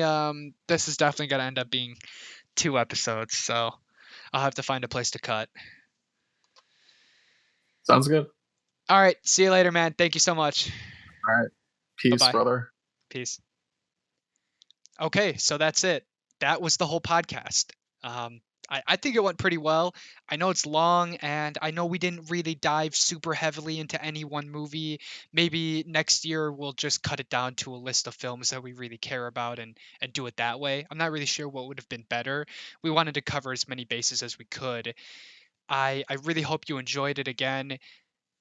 If there's any movies we forgot to talk about, go ahead and comment them in the description below. I'm sure there's 1 or 2 that slipped the cracks, and there are plenty of films that we never got the chance to see. So hopefully in the future I'll be able to see them. And if you want to see how I felt about them or how Jack felt about them, go head over to Letterboxd. I plug it every single video. Jack is the guy that put me onto Letterboxd, and he is even more prevalent than me. He has like thousands of movies rated, and that's not an exaggeration.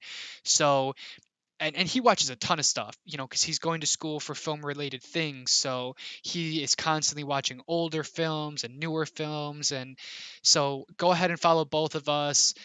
I'm sure there's going to be plenty of movies in this video that we weren't able to see that we'll be able to watch in the future. So again, thank you so much for watching. Go ahead and leave a comment, leave a like, subscribe, keep tuning in, all that fun stuff that I'm supposed to plug now.